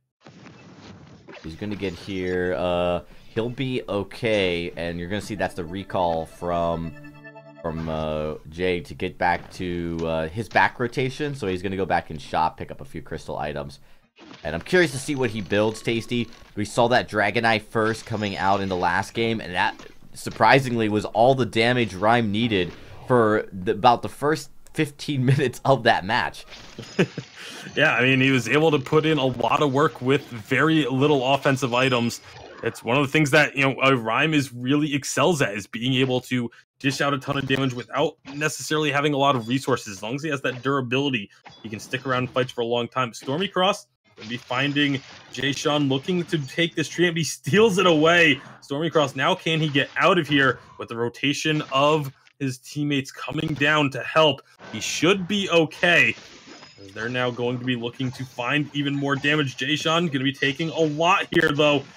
He has that fortified health, and now Stormy Cross going to be the target. Lil Windex on the top side. Mosji very healthy, able to help dissuade the members of Kardashians. But now Stormy Cross, he's still trying to fight against Jay Sean. Again, that hit and run playstyle of this Taka, keeping it alive and allowing him to dish out damage, and now look to steal away some camps. Yeah, and before that Elder Treant take, he'd actually stolen away the mid Treant camp away from Jay Sean. So now he's going to get another one. He's going to look to try to steal a 4th one. He's not going to get it this time, and he's going to have to watch out. Rhyme's got that heal. Yeah, but he has plenty of energy to be able to keep himself alive here. And he's going to be able to avoid a lot of this damage. Pops into the Kaku, heals himself up, and gets out of harm's way, but causing a lot of chaos in the enemy jungle. This is forcing both members, both the captain and the jungler, to take this time to try and deal with these invasions, and so allowing a large CS lead to build up, to start to build in the lane. Although Mosji is doing a great job right now of just catching these waves as they crash into his turret. Yeah, he's done a good job coming back in, and he's right even with Little Windex, actually a few CS above. So what that means is, even though he was late getting into the lane, he's done a good job at not missing out on any CS that he's had the opportunity to take, keeping that a very close game here, which is definitely good for Vox. Don't want to get behind. Vox typically can struggle if he's not outputting enough damage, as we saw last match. It sometimes takes a little bit of time to get enough items to be a threat. Absolutely can. And at the moment, you see, again, no kills on the board, very even as far as the gold is concerned. And which team is going to really kind of pull the trigger first in trying to gain themselves a lead? It's thus far been Kardashians have been the ones that have been more aggressive. They just haven't quite been able to get the payoff, but now they find the first blood onto Rhyme. That burst damage coming through in spades for them. Oh, and right as you saw level 6 come on Blackfeather, he had the Rose offensive and took advantage of it. Great coordination coming out from the Kardashians on that play, looking to get that first kill. And a nice first kill, in fact, because it's right in front of that turret. But they got to be watch out. Tasty, they don't want to give over a trade. Yeah, you got to be careful that you don't just overextend, but they did not. They get themselves out of harm's way, but they got the first kill. Still no damage on the turret, though. And again, getting kills, that's great and all, but if you aren't getting an advantage after the fact, it's not really going to make that much of a difference. You see Pergasass trying to just hold the minion wave away from this turret, buying time for Little Windex to get back into the lane so that he can get all of the CS, maximizing the gold income as much as possible. He's doing a good job. Still very even. Well, actually, 10 CS lead by Little Windex. It had been even up to a few minutes ago. And now we're starting to see Blackfeather pull ahead. You see not much of a gold lead overall for the whole team. As Taka, for some reason, Stormcross had been very effective stealing away some farm, but he is behind here. So off rotation possibly, but they're going in for the fight. Yeah, they're going to be looking to try and get this damage onto the Rhyme, and Valkyrie comes down, but nice dodge by most members. Stormycross still just harassing this Rhyme, getting harassing the Vox, getting that kill. Now Chamu is going to be in trouble, but Jason still very healthy, and this is why I thought they were going after the Rhyme, because if you don't go after the Rhyme right away, he's going to be able to just survive for so long in these fights and really start to turn it around. This is going to be a lot of healing for Stormycross, though, especially on top of the Sigil. But Jason is not done with him just yet. Stormycross going to do what he can to just continue trying to be a nuisance in this enemy jungle. Steals away another tree and goes into the Kaku. Does get revealed, but he still has plenty of health to get himself out of harm's way. And this is, again, this is the Taka playstyle. This is why Taka can be such an annoying hero to play against, because he's able to constantly get in, steal your jungle, and get out. Yeah, nice job by Kardashians here. Taking advantage of Stormycross's extra slippery, and there's not a lot of vision just yet here. A lot of this is Chamu. He's looking to maybe save up for a contraption later, putting most of that money into some defensive items for the team. And the result, though, is that when Stormycross does put on the box, when he goes invisible, he's very hard to follow up with damage. And unfortunately, Rhyme, kind of having to play a guessing game on where Taka has gone off to, has been unable to follow the up. vision game is going to be extremely important from Shamu, and he's been doing a good job thus far of throwing out the flares as soon as the fight starts to try and maintain vision on this Taka, but it's still tough. Even if you're just constantly throwing out vision, the Taka can just sneak away into different spots and just try and avoid staying in that flare radius. But for now, teams rotating on up. They're going to get spotted out here. Jason, again, able to get that fortified health before Taka jumps in, takes very little damage from the engage as a result. And gets out just fine. Again, they put a little bit of damage onto the turret, but it's been overall in the lane a somewhat slow game. All this action's been in the jungle so far. With Stormycross just, again, going after that farm. Does find some damage right here.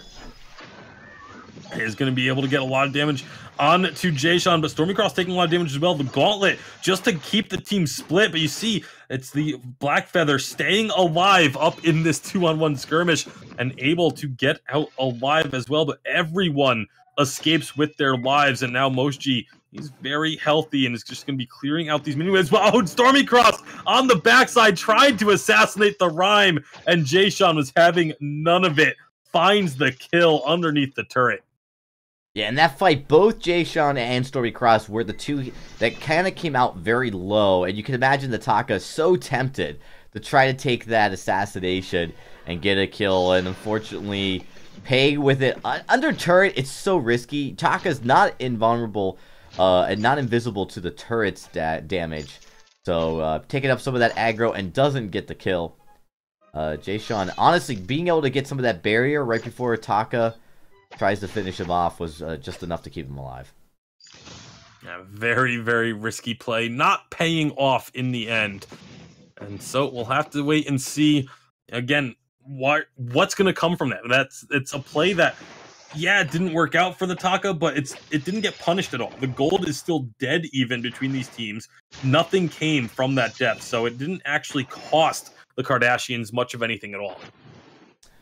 Yeah, so far, with really the lane not really getting pounded. Like, there's no push in the lane, even when they've gotten a kill in the jungle or try to be aggressive. So not many objectives. And because there's no push in the lane, you're not able to apply presence around the gold miner even. You know, you're not able to get in there and take the gold miner without the fear of the enemy team rotating down, because they're right there in the front part of the lane here. We do see, you know, 3 men clumped up here for Kardashians as Rhyme comes in from the bottom.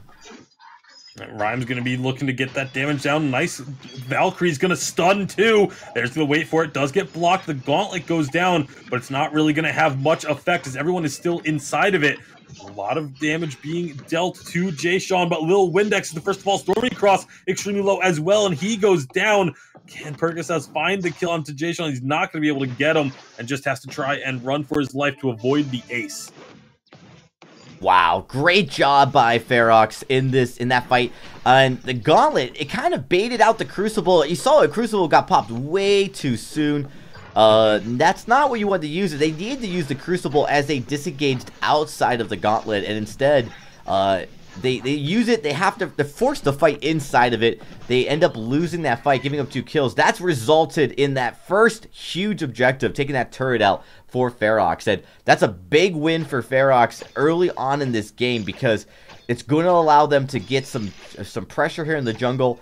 They're going to need that when they start to clear out and put some vision down, as well as look to try to dominate in the jungle if they want to get one of those gold miners before the 15-minute mark. Yeah, this has been a game that's been so...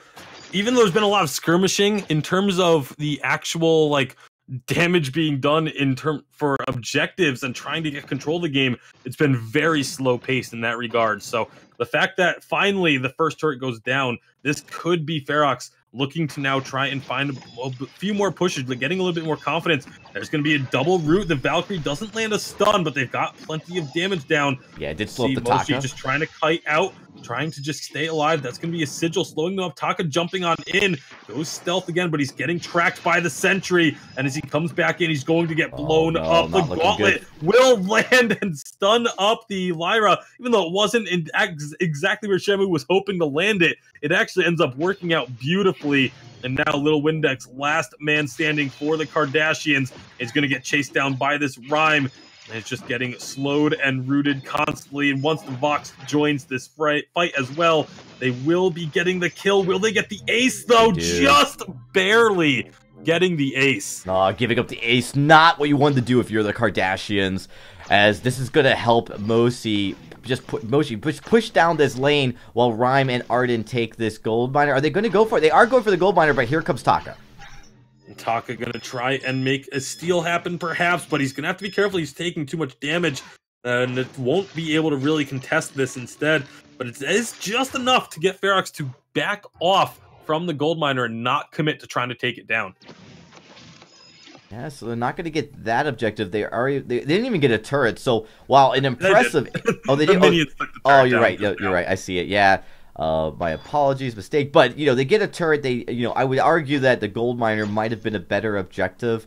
But you can't knock Moshi for trying to push that lane up a little bit. Just great job by Stormy Cross, understanding that, all right, the turret's lost. Let's go for that gold miner before Ferox is able to take it. Now they've cleared out some vision. This has opened them up in the jungle to take this gold miner. And Ferox, they're not in position at all to contest. Yeah, they really aren't going to be able to stop this one from happening. And wait for it does come through as a last-ditch effort. But the gold miner goes over to the side of Kardashians. And even though the kills are now heavily in favor of Ferox, again, the gold is not a massive lead. We're going to get another fight breaking out. It's going to be Taka jumping on in the gauntlet to try and keep everyone safe. They're fighting around the gauntlet wall nicely, just forcing the members of Kardashians to have to go through it, but Moshi is just so low. Fountains finally come out. Going to keep him alive a little bit longer. Taka is invisible. He gets spotted now. Can he stay alive long enough? He's so low, he will drop to the Rhyme. And now Jason looking to slow up Lil Windex. He's going to get the movement speed thanks to the Lyra, though, and this should just be a one-kill trade, but never mind. Ferox, they're continuing this chase, and they are going deep into the enemy jungle. Got to be careful you don't go too deep. Now with the slows and snares coming through, Mosji is going to fall, and you see the healing and the sustain of this Black Feather. It's just not enough to deal with the Rhyme, at least not yet, but Rhyme is running out of energy, and there's still plenty of healing from the Lyra. Is it going to be enough? They're both so incredibly low. The assassination damage, though, will take it in the end, and Lil Windex with Percocet wins that trade with the assist. Big assist to Percocet. Lots of sigils went down to keep Lil Windex alive, and they secure an ace for themselves. Deshaun was at 12 stacks on that Dragon's Eye, but it didn't matter because you had Little Windex with the breaking point and the and the Serpent's Mask. I mean, the Serpent's Mask is just so good right now, Tasty Bacon. It provides so much sustain, so much heal that he was able to outtrade a Rhyme, and Rhyme was hitting his Winter Spires. It didn't matter. He was able to get, once he got it on point, he was able to follow up with an insane amount of damage. And now you're actually seeing Vox. He's got to watch out as Moshi's getting caught on. Oh, the Taka might have found the kill. Oh, but no, Taka doesn't actually finish it off, and Moshi is going to be able to take that treant. But meanwhile, Kraken was unleashed. They weren't really looking for the kill. They were just stalling and buying time in order to unleash this Kraken. And now Kardashians, despite being behind the 8-ball for so long, all of a sudden now could get a big swing in momentum if they can find a strong push. They're looking to here, going to get their first turret objective after this Kraken secured. Ferox now having to contest with this. You know, if they play together, a lot of this has been just issues with Kardashians not focusing down the Vox early enough in these fights. He is so squishy, and Taka should be able to make that happen. He should be able to get the kill. Instead, Moshi's been able to get out of a lot of these, but right now with this Kraken push, they're going to secure 2 turrets, and ultimately deciding not to engage that fight, Tasty, which I think might be a good call here. You know, they're ahead in gold now. They're looking to be ahead in itemization. They're going to have opportunity here to clear out this jungle before making their way back to their own. Yeah, defeating the Sentry on their way out as well. You can see the gold still continues to be just about dead even when all of that is done. When the turret and the Kraken have both fallen, it is 36,000 gold apiece. And 18 minutes into this game, these two teams, we said, you know, maybe a lot more even than the seeds may dictate. And that has absolutely been the case thus far through game number 1. Stormy Cross on this Taka, though, he doesn't show in his KDA, but he's been a huge difference maker in this game, Tasty. You know, he's been able to put the harass, and if they can just follow through with the kill onto the Vox quickly enough, you're going to see Kardashians likely start to take this game in control, but they've struggled to take out Vox. If he can live through that early engagement of the fight and last a little bit, a lot of times they're kind of forced to ignore the Rhyme for a portion of that fight, which is what Ferox wants. And Jason just finished off an Eve of Harvest. He's going to be even more difficult to take down. It's going to be interesting to see how it plays out. Earlier when we saw Rhyme, it went for that clockwork just to have the abilities coming off cooldown quicker. And I feel like that may have been something to consider here for Jason, just because you're trying to keep this Vox safe as well as dish out the damage and stay alive yourself. And so the Eve of Harvest is going to make things obviously not as great when it comes to protecting his teammate, but very great in terms of his own durability in these fights. Now they're going in again. Moshi is the target, but the big Valkyrie, but Moshi is extremely low. Or sorry, Stormy Cross is extremely low. Moshi is going to go down very low as well, but he gets out of harm's way. But with Stormy Cross falling right off the bat, this is a fight that they can easily turn. Lil Windex trying to take out the Arden, but with the Crystal Sentry here, is going to be taking a lot of damage from Jayshawn. Moshi has gone and healed up and has rejoined this fight. They take the portal on through, and put Lil Windex able to jump over the wall onto the treant and get out of there. But now, can this Lyra escape as well? Moshi and Jayshawn, they do give up the chase, so it ends up being a 1-for-1 when the dust settles. These two teams, neither side willing to give an inch. Yeah, again, another fight where they don't take out Moshi right at the end. He was down to a sliver of health, and that has been the issue with Kardashians. They've struggled to do just that, letting him get out with just enough health, and that has kept Ferox in this game for sure. I don't know if Ferox realized there's a scout trap right there by their treant. That really helped allow Blackfeather to plan his escape, but under Kraken, trying to contest might have been a huge mistake for Ferox. That definitely could be a mistake, but that's going to be a kill. Stormycross goes down, and now Lil Windex, he's low as well, but so is the Lyra. They take Lyra out. That's one of the keys to stopping a team. Now Lil Windex, he has to try and steal. He gets the steal. That's just going to delay the game, but that is all that you need in that situation. If you don't get that steal, the amount of work that comes through for Ferox is massive, but because the steal comes through, they're not going to be able to take quite as much off the map. What a play. Yeah, but with that ace, Jayshawn's going to go and take out this turret, so they're going to get a nice net gain here in gold between the 500 and the 300 from the turret and objective. So definitely the best spot you could be in at this point for Ferox, considering that you started to let your grip slip with Vision starting to make a comeback in this match after their impressive Kraken push. But they're not going to give up a single turret with this Kraken, and they're going to be happy with the net gold gain that they've made here off of those two objectives. All right, so with that play, again, it allowed them to save a lot of damage that could have gone through. They only lose the choke point turret and a good amount of damage on one of their Vein Crystal turrets. But if that steal doesn't happen from Lil Windex, all of a sudden this game is likely over with a Kraken push from the side of Ferox. So stalls the game out a little bit longer, gives another opportunity, but this Taka just doesn't seem to have the damage any longer to really be relevant in these team fights. He has been getting blown up very quickly and hasn't been able to find the kills either. So Stormycross gonna have to get very creative here if he wants to be able to help turn this game around. Yeah, he's starting to not be as effective as he was in the first 10-15 minutes of this match, which it's pretty common for assassins to have that problem. A lot of that has to deal with, you know, how you engage here. There's no front line. You get Taka and Blackfeather going in. They're looking to go in again. Can they take out Moshi finally? Gable able to get a lot of damage down. There's going to be a nice gauntlet. It is going to keep Stormycross on the outside of this fight. He's not able to really participate until the fight rotates over. But now the damage onto the Blackfeather is going to get rooted up. Stormycross still trying to just jump in, trying to get damage down where he can.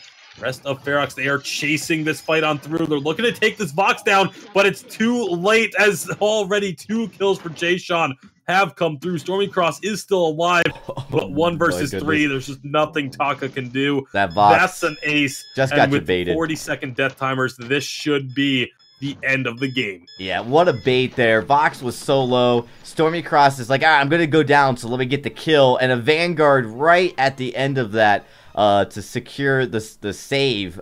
And Vox doesn't go down. Again, you see the root there. Taka's rooted up. He's going to go down. This is going to be game tasty. Yeah, absolutely will be game. Once the Ace Buff minions get here, strip away that barrier, allows them to just burn through these turrets and onto the Vein Crystal. And Ferox taking game number 1 against Kardashians. I think you got to revisit the draft. You got to revisit this Taka pick. He was able to get some good harassment down early, but it was only harassment. He was never really able to get a massive advantage in the jungle against this Rhyme. I think the Rhyme pick was a great counter pick to the Taka and allowed them to be able to stay in this game long enough until they could find themselves that control in these last few fights.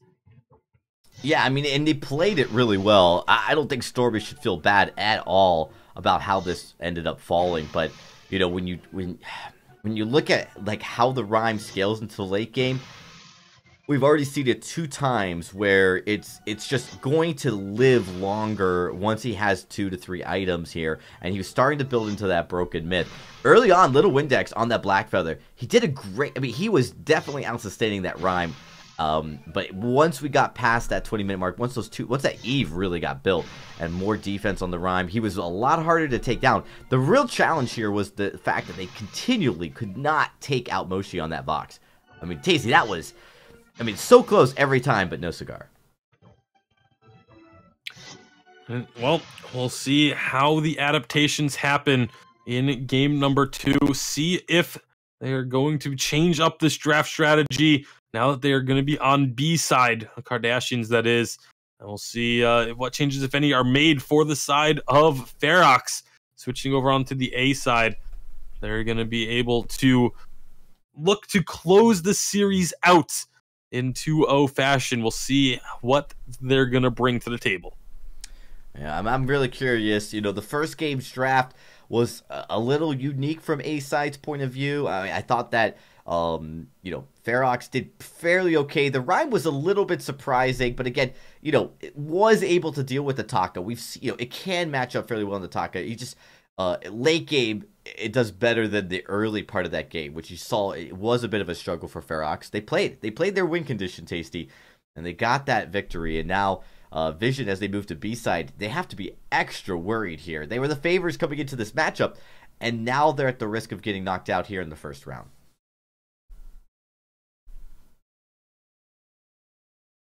Need to be extra careful if you are the side of Kardashians in this draft, making sure that, you know, you put yourselves on the best chance to win here. But we're going to get into draft for this second game. As Ferox, they do move over to B-side. Now on the clock first for their first ban. A lot of options. It's going to be that Churnwalker, who has been historically the favorite support to ban. If you're going to ban a support on the A side, or the captain on the A side, it is going to be that Churnwalker. Churnwalker taken off the board. It's, again, I'm almost curious to see that that's the first ban, because so many teams like to try and leave that open and instead look to pick it up for themselves on the A side as the first pick. But instead, Churnwalker, Varya, both banned away, means that these first picks are now really up in the air. And likely due to the fact, if you don't feel like your team has the best comfort playing with the Churnwalker, you definitely don't want to give it over to the enemy team on a B side. So they are going to take it off there early. Varya banned here first. I'd love to see a team, you know, pick either the Ringo or a Black Feather first, because it's just so flexible, and you're really not going to have a hard time countering, because you still have 2 more picks for that. They're going to go with the Arden here. So we saw with Ferox, they liked that. Arden was a strong pick for them, Tasty. Going to allow the Grace to go over here. So Kardashians are going to get a healer second game in a row. But I would say into the Arden, the Grace is a much better pick. That Holy Nova provides such a strong crowd control that sometimes Ardens will get all caught up with all the action of a team fight. They forget to see that is being procced as they're using a gauntlet, and that usually, we've seen quite often, gets blocked out, actually, if you're not careful. All right, so we'll see where the rest of the bans are going to go with Arden and Grace as the 2 captains. Black Feather gets taken off the board. Ringo still available. Wouldn't be surprised if Ringo ends up being the ban, but Rona as well could be a decision to look towards in the ban here for the side of Ferox. So they do actually take the Vox off the board instead. So both Ringo and Rona will be left open for now. Interesting decision here. Vox, it definitely in this series looking to be a prioritized pick. We saw how well Ferox played it. They look like they do not want to have to go into it.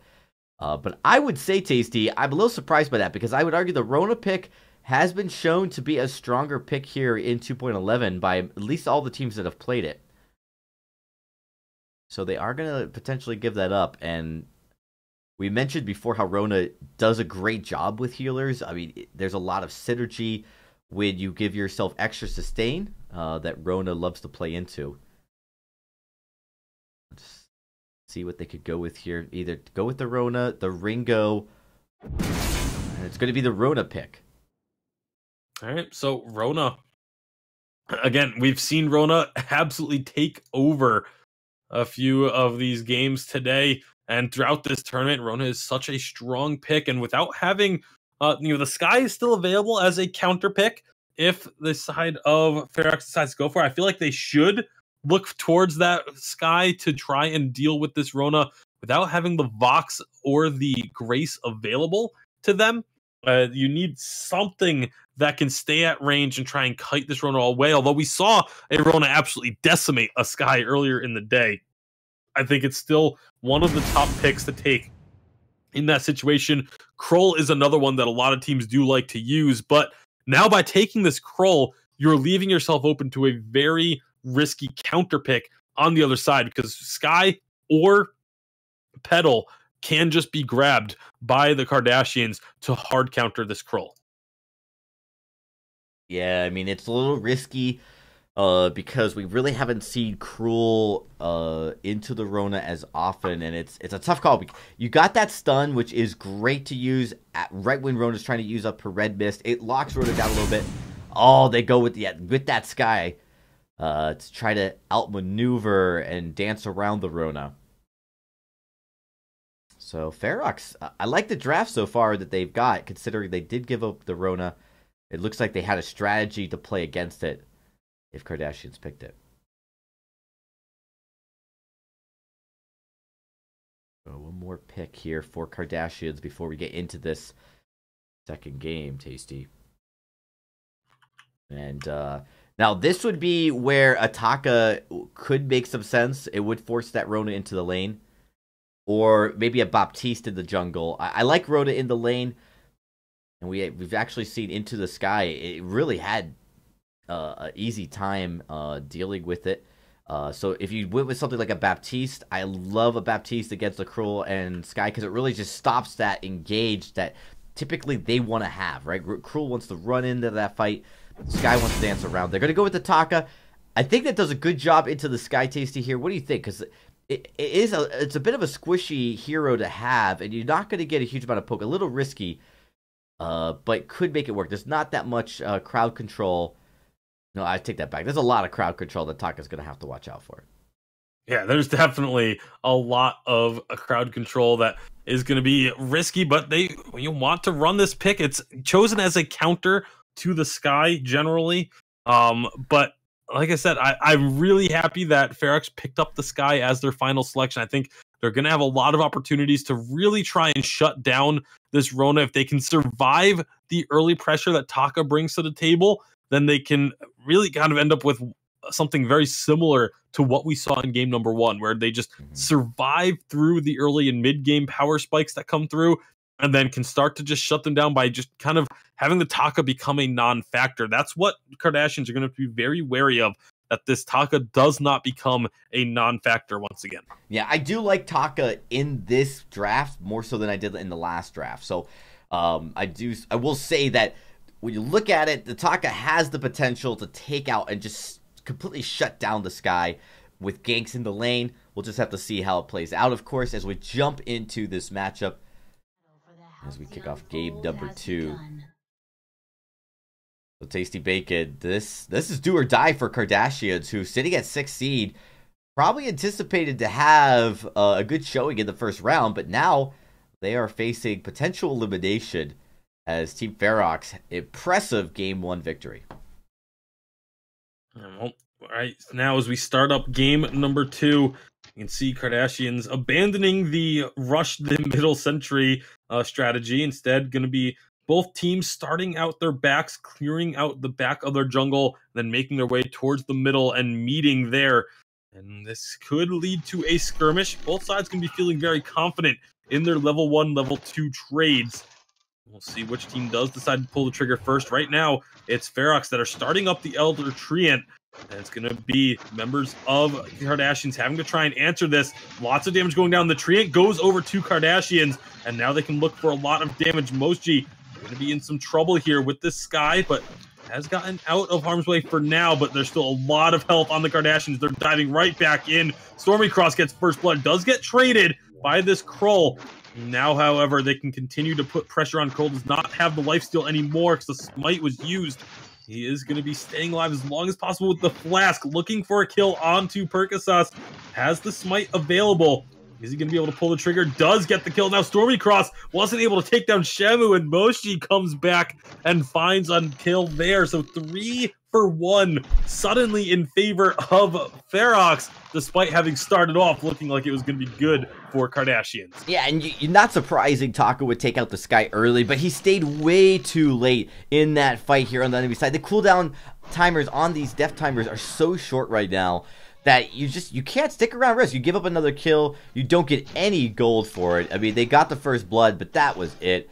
And Tasty, you know, it's a little bit, it's something we see all too often is players, even in the pro scene, they overstay on the enemy side because they get tunnel vision. They want that kill.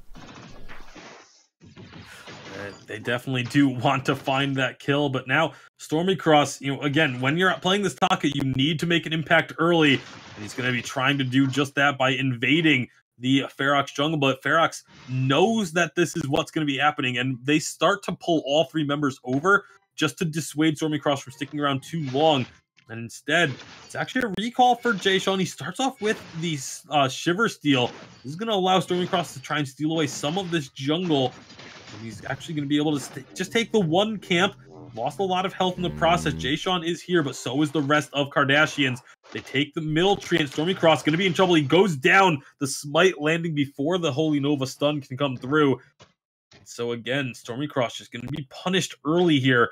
Jay Sean, he did have some of his camp stolen away, so it will put him a little bit behind, but getting the kill credit and the Elder Treant are definitely going to help to make up for that.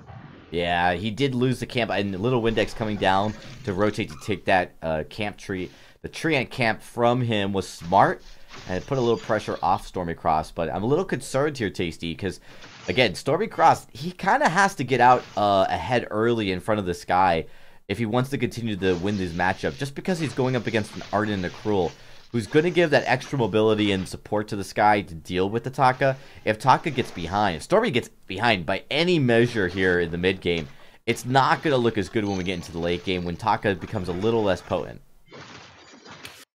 Definitely going to be an issue that has to be kept in mind. And again, Stormy Cross, he's doing the right thing. He's trying to make plays happen, but the members of Ferox, they know exactly how this Taka needs to play and are countering it really well thus far. Taka's going to get onto the Sky, lots of damage being done, but they're more worried about getting this kill onto Perkasas, who's going to get up to the lane, but a big Surrey strike will put Moshi in position to find the kill. He is going to be at risk. Stormy Cross wants to try and take him down, hasn't quite been able to get him. He's going to go underneath the turret, will get the kill, but is going to likely end up paying. Although Shamu hasn't quite gotten there yet for the damage. The Vanguard to try and slow him up. Stormy Cross pops into the Kaku, trying to run away, but he's going to get followed. Jay Sean with the movement speed should be able to catch up to him down here on the bottom side of the map. That's exactly what happens, and another kill going the way of Ferox, but meanwhile, Lil Windex actually coming down into the jungle to steal away another camp. So again, kills not leading to anything is the name of this game thus far. It's only a 500 gold lead, despite 6 kills in 5 minutes. Yeah, and a lot of that has had to do with the fact that great job by Kardashians seeing opportunities to take farm away from the Cruel, who you really don't want to let get any items over you into the mid game here as we approach the 6 minutes. And again, with only 27 CS to the well, it's only 23 of the Taka, you would think that you would have a sizable CS lead with all the kills that Taka's had to give up, but instead it's about even, and that's just because they've done such a good job at denying the Cruel extra farm. Definitely going to be a lot of farm being denied. Like I said, they're doing a good job of preventing the members of Ferox from being able to capitalize on these kills, but if these kills keep coming through, eventually they will be able to stack up and find opportunities. For now, it's just all about Jay Sean just trying to get farmed up. Moshi getting a couple more items. He has the Dragon's Eye as his first item on this Crystal Sky. Obviously wants these. They expecting the longer drawn out fights when you're up against a Rona and a Grace. Probably a good idea to expect longer drawn out fights. Indeed. But as long as Moji can stay alive through them, he's going to be able to output a lot of damage. He gets a nice stun with the death from above, but mostly just using it to farm out these minions and try and prevent this dive from coming through. Here is the dive. That's going to be from Elshart, connecting for a stun at long range. Jason able to help his team get another kill. Now how much pressure can they put on the members of Kardashians? Yeah, a really great kill, especially getting Taka out here, because this is going to allow Sky to feel more comfortable putting pressure on this turret. And Cruel's going to actually start up this gold miner. A great kind of distractive tactic here by Ferox to put, again, make Kardashians think that they're going after this turret as an objective, but instead get the very lucrative gold miner here, who's near the max payout. And yeah, they're going to be able to pick this up just fine here at the end, while Moshi's actually putting a decent amount of damage on this turret still. Immense gold payout collected. And wow, Jason actually almost got caught here with the Taka right before the gold miner paid out. The gold mine payout does go over to the Krull, though, and the rest of Ferox. And now another from Hell's Heart. This one's a boomerang throw, lands the big stun onto Grace. That's an easy kill to pick up eventually, as he actually didn't get it before the healing flask. And now the fountain comes through. Perkasas staying alive a long time despite that massive stun. And a slight delay in using the Spectral Smite is actually going to prevent the kill from coming through. Stormy Cross instead finds the kill onto Jason.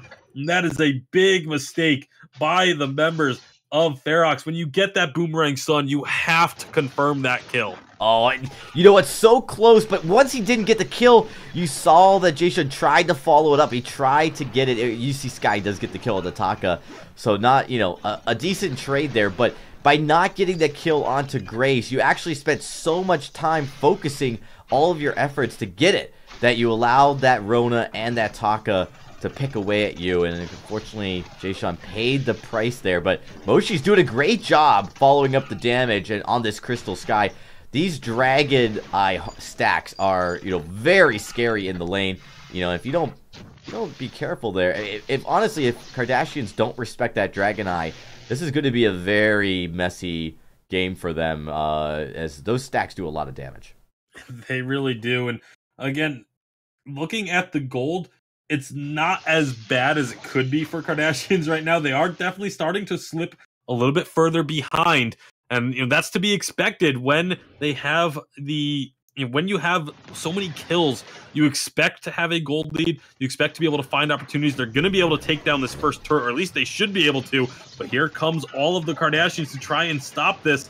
See, the damage onto Stormy Cross is massive. Stormy Cross falls. The gauntlet comes down. It's not really going to get a stun, but it's going to prevent the members from being able to run away on the Kardashians. Now, instead, it's going to be Rona. Lil Windex does get a kill in there, but does fall as well.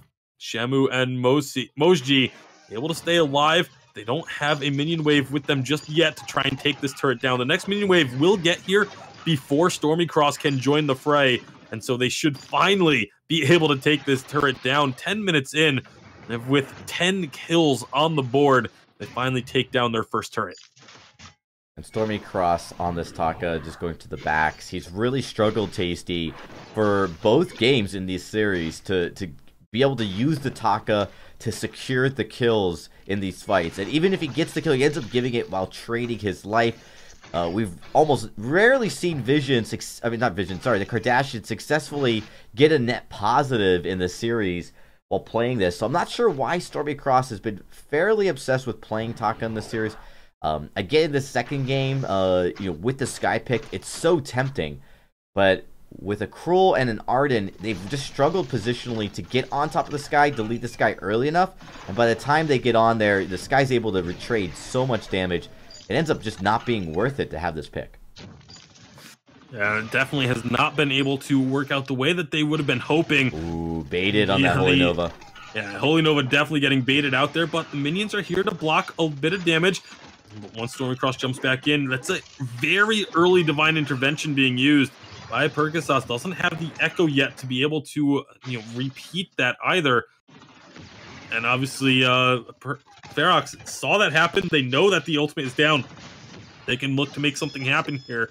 But they're just trying to kite out members of Kardashian. Kardashian going in, big gauntlet stun, will lock up 2, and a death from above on top of it. Perkasas going to go low. Stormy Cross does get out of there for now, but Perkasas is down. Finally. How much damage can Lil Windex get done onto Shamu? Almost takes down the Arden. Has to use the Crystal Sentry to body block from this forward barrage, though. Shamu needs to be careful. He doesn't go too aggressive because he can get popped quickly, but he does back out. And again, just another kill going over to Ferox. But, I feel like they should just go for this gold miner. Jason is going to finally start that up. And they want to just let Jason solo it out. But Stormy Cross is going to be able to spot it as he rotates over. But he wants to try and help Lil Windex. He's torn on what to do and ends up not really being able to contribute to either. Does finally rotate up and into the lane and just leaves Jason, knowing that Jason's going to take a long time to take that gold miner down. He feels like he can be better used to try and stop this lane push. And then he is able to rotate down, maybe try and steal this gold mine away still, regardless. That's one of the problems about just trying to solo out the gold miners. It does take a very long time, but with the rest of the team rotating down, it goes over to Kroll. They find another kill. Perkasas is in their sights. Lands the stun, but it's not going to be enough to get him out, or at least it shouldn't be. Another Suri strike will seal the deal. And this is just Ferox starting to run away with this game. Unbelievable job by Ferox. It looks like a completely different team this matchup. They're playing with such confidence, and they've really not let off the gas at all, but their rotations are great. And you're talking about the Sky, a Crystal Sky, who's had no problems dealing with this Taka whatsoever. Now, it is a Crystal Taka, so you're not getting the same level of sustain that you get from the weapon Taka, Tasty. But again, you typically are seeing a Sky 1v1ing a Taka and struggling, and Moshi's done a great job at handling the damage, positioning himself around the Arden and around the minions, so that Taka just really is kind of like never able to get himself in a position where both Rona and Taka are on top of this Sky.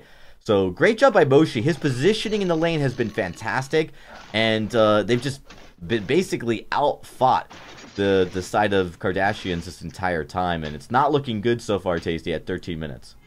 Yeah, not at all. They have only lost 1 turret. That's kind of the silver lining thus far, but they've lost out on a couple of gold mines, and all of the pressure has been in favor of Ferox throughout these last probably 10 minutes or so. The first 4 minutes was very hectic, but once things settled down, Ferox just seemed to find the opportunities. Now the infusions for Sky and Arden as they might be in rotate up trouble behind them. Oh boy, they're gonna just commit to going for this turret. How much are they going to give up in the process? A nice Holy Nova gets crucibled, and now the fight is on. A gauntlet will come down as their Suri strike out. A big burst of damage on the Stormy Cross, and this is now a 3-on-2. It looks like Lil Windex going to try and escape. Does get out for now, but a great death from above will get blocked. Lil Windex not taking damage yet, but with Shamu joining the fight, this is going to be a continued chase. Meanwhile, up in the lane was a kill onto Perkasas. Lil Windex still fighting for his life, but does go down. An ace for Ferox. They should be able to just clean things up here in the jungle and push into the lane and take the second turret down. Yeah, not a greatly timed ace, in fact, because the Kraken's just spawning on the map now. I don't think they'll go for it with Stormy Cross up, as that'd be way too risky to trade off a Kraken. But they could start it, bait the Taka down, and then just turn. They've got dominance here in the jungle at this point. They've got a 6,000 gold lead. 7,000 gold lead, my mistake. And a sizable item advantage as well. They've been outplaying Kardashians every single step of the way this match. That they definitely feel confident here. They're going to rotate their backs instead, but when you look at it, Tasty, with the build that you've got on this Sky, he only is focusing on that Aegis because Taka's really his only threat so far, and it's been incredible how little damage Taka's been able to effectively put within these fights on the Sky. Sky's really not been dropped by the Taka after we've gotten past, like, what was it, the 4 or 5 minute mark. It definitely has been a struggle, but for now, another fight breaking out. Again, the death from above going to come down, get a lot of damage. Great gauntlet once more, keeping the Sky safe. That's what these gauntlets have been all about. Big boomerang from Hell's Heart will land a stun, and that's going to be a stun onto the Grace, so no additional healing can come out. That's already 2 kills picked up. Stormycross on his own. The fountain now being used after 2 kills have already been secured. That is an ace. That will be the Kraken. And this has just been dominance through the last 6 minutes from the side of Ferox. The game wide open, Tasty Bacon. They're going to be able to push this next lane turret through. Actually, the minions may not get it. I'm surprised Moshi doesn't just finish that because, you know, Cruel is going to have no problem securing this. Kraken, looks like they want to just secure the Kraken before Rona comes down. So they are going to get that in place. But, you know, yeah, this is... Yeah, I mean, the minions have it so low that a forward barrage will destroy it before Kraken really gets there. So, not too bad. I mean, the splash damage may go onto the Kraken. Yeah, I was going to say, Ferox might want to get down there and try to take out the turret before the splash damage. Because that's a huge deal. That splash damage makes a big difference when you're pushing that Kraken into the Sanctuary.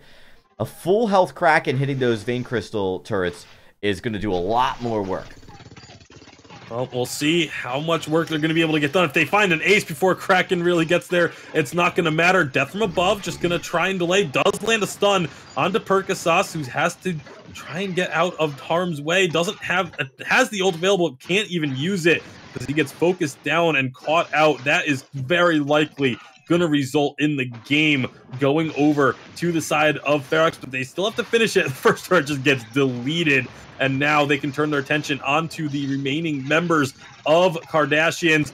So Rona is going to get out to safety just barely, but the second turret is down. Kraken still over half health, and this will be Ferox taking down the Kardashians and doing so in style, 22-4 on the scoreboard at the end of the game. And a very impressive showing from Ferox, but at the same time, you gotta kind of question this Taka pick for Stormycross. Didn't work out in either of these 2 games. And, you know, is it just trying too hard to commit to a pick, or what the case was there? Either way, a great job by Ferox being able to play around that Taka extremely well in the early and mid game. Yeah, it's very surprising to see a Crystal Sky into a Taka have this kind of game. 12-2-7, an unbelievable performance. That's a 99% or 95% kill participation by the Sky. I mean, absolutely incredible, Tasty Bacon. I mean, you typically don't see that level of stats on a Sky when you're going against a Taka, and just Stormycross did not play the Taka the way he needed to, and I'm not sure the Taka was the right fit in this case. It definitely did not seem to work out the way that they were hoping, and unfortunately for Kardashians, going to be eliminated here in the round of 16. And for Ferox, again, a strong showing, great job by them to be able to put that pressure onto their opponents even despite the talk. They played around it so well early on, being able to rotate and prevent him from being able to have the impact he was hoping for, and getting themselves the 2-0 victory. Well, congratulations to them. They'll move on to the quarterfinals, joining a likes of a lot of impressive teams and rosters. In fact, Tasty, let's take a quick second to look at those rosters that will be in the quarterfinals. And there you guys have it. On one side, Tribe Gaming versus Rare Syndicate will be our first matchup next week. As that is going to be an exciting one. Rare Syndicate came out of nowhere, just dominating their matchup against Goodnights. But they're going to be going up against the world champions. You have to imagine that is going to be a matchup that, you know, Tribe's going to be looking to come in hot. They did struggle a little bit in their first matchup of the tournament, so we'll see how they perform. From Mars, we'll be facing up against Misfits. Actually a really exciting rematch, as it was Team Hazard that did knock Misfits out of the Challengers last split in the main season. And then on the other side of the bracket, Nova will be facing off against Jimmy Fan Club, and I think that might be one of the closest matchups of the quarterfinals. And then rounding that up will be Vision Gaming versus Team Ferox. You know, exciting run for Team Ferox, but they are going to be going up against Vision, who's looked near flawless in this tournament thus far. So impressive teams all around. Congratulations to the 8 teams who have made it to our quarterfinals. You guys absolutely deserve it. And thanks all you viewers for coming out and watching. You guys have made this first week of VISPRO an absolute success. Make sure you guys hit the follow button. If you really love what we do and you want to support, of course, you're always welcome to subscribe or donate. Again, thanks everyone for tuning in. Tasty, that's it for the round of 16. Thanks for joining me for these last 2 days. Yeah, it's been an absolute blast. I cannot wait to see how the quarterfinals shape up. Keep an eye out for it, Tasty. I know you'll be joining us for the semifinals and the finals, but the quarterfinals, I think, might be some very exciting matchups as well.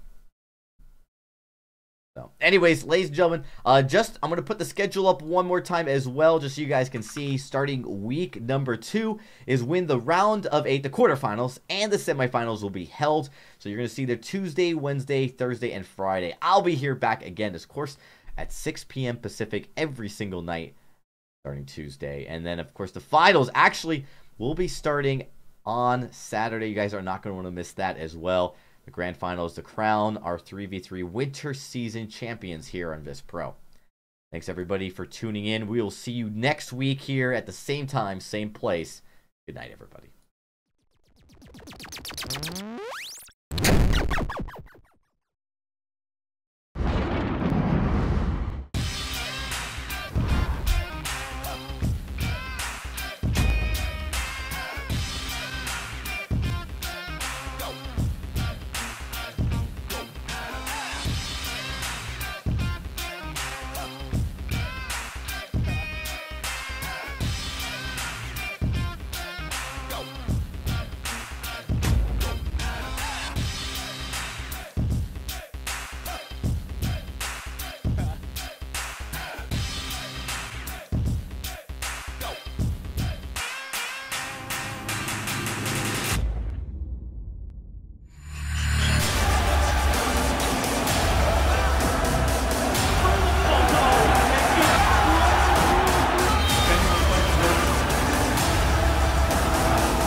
Ben, Sam, and Ken are on separate journeys to defeat the menacing Vile Dragon.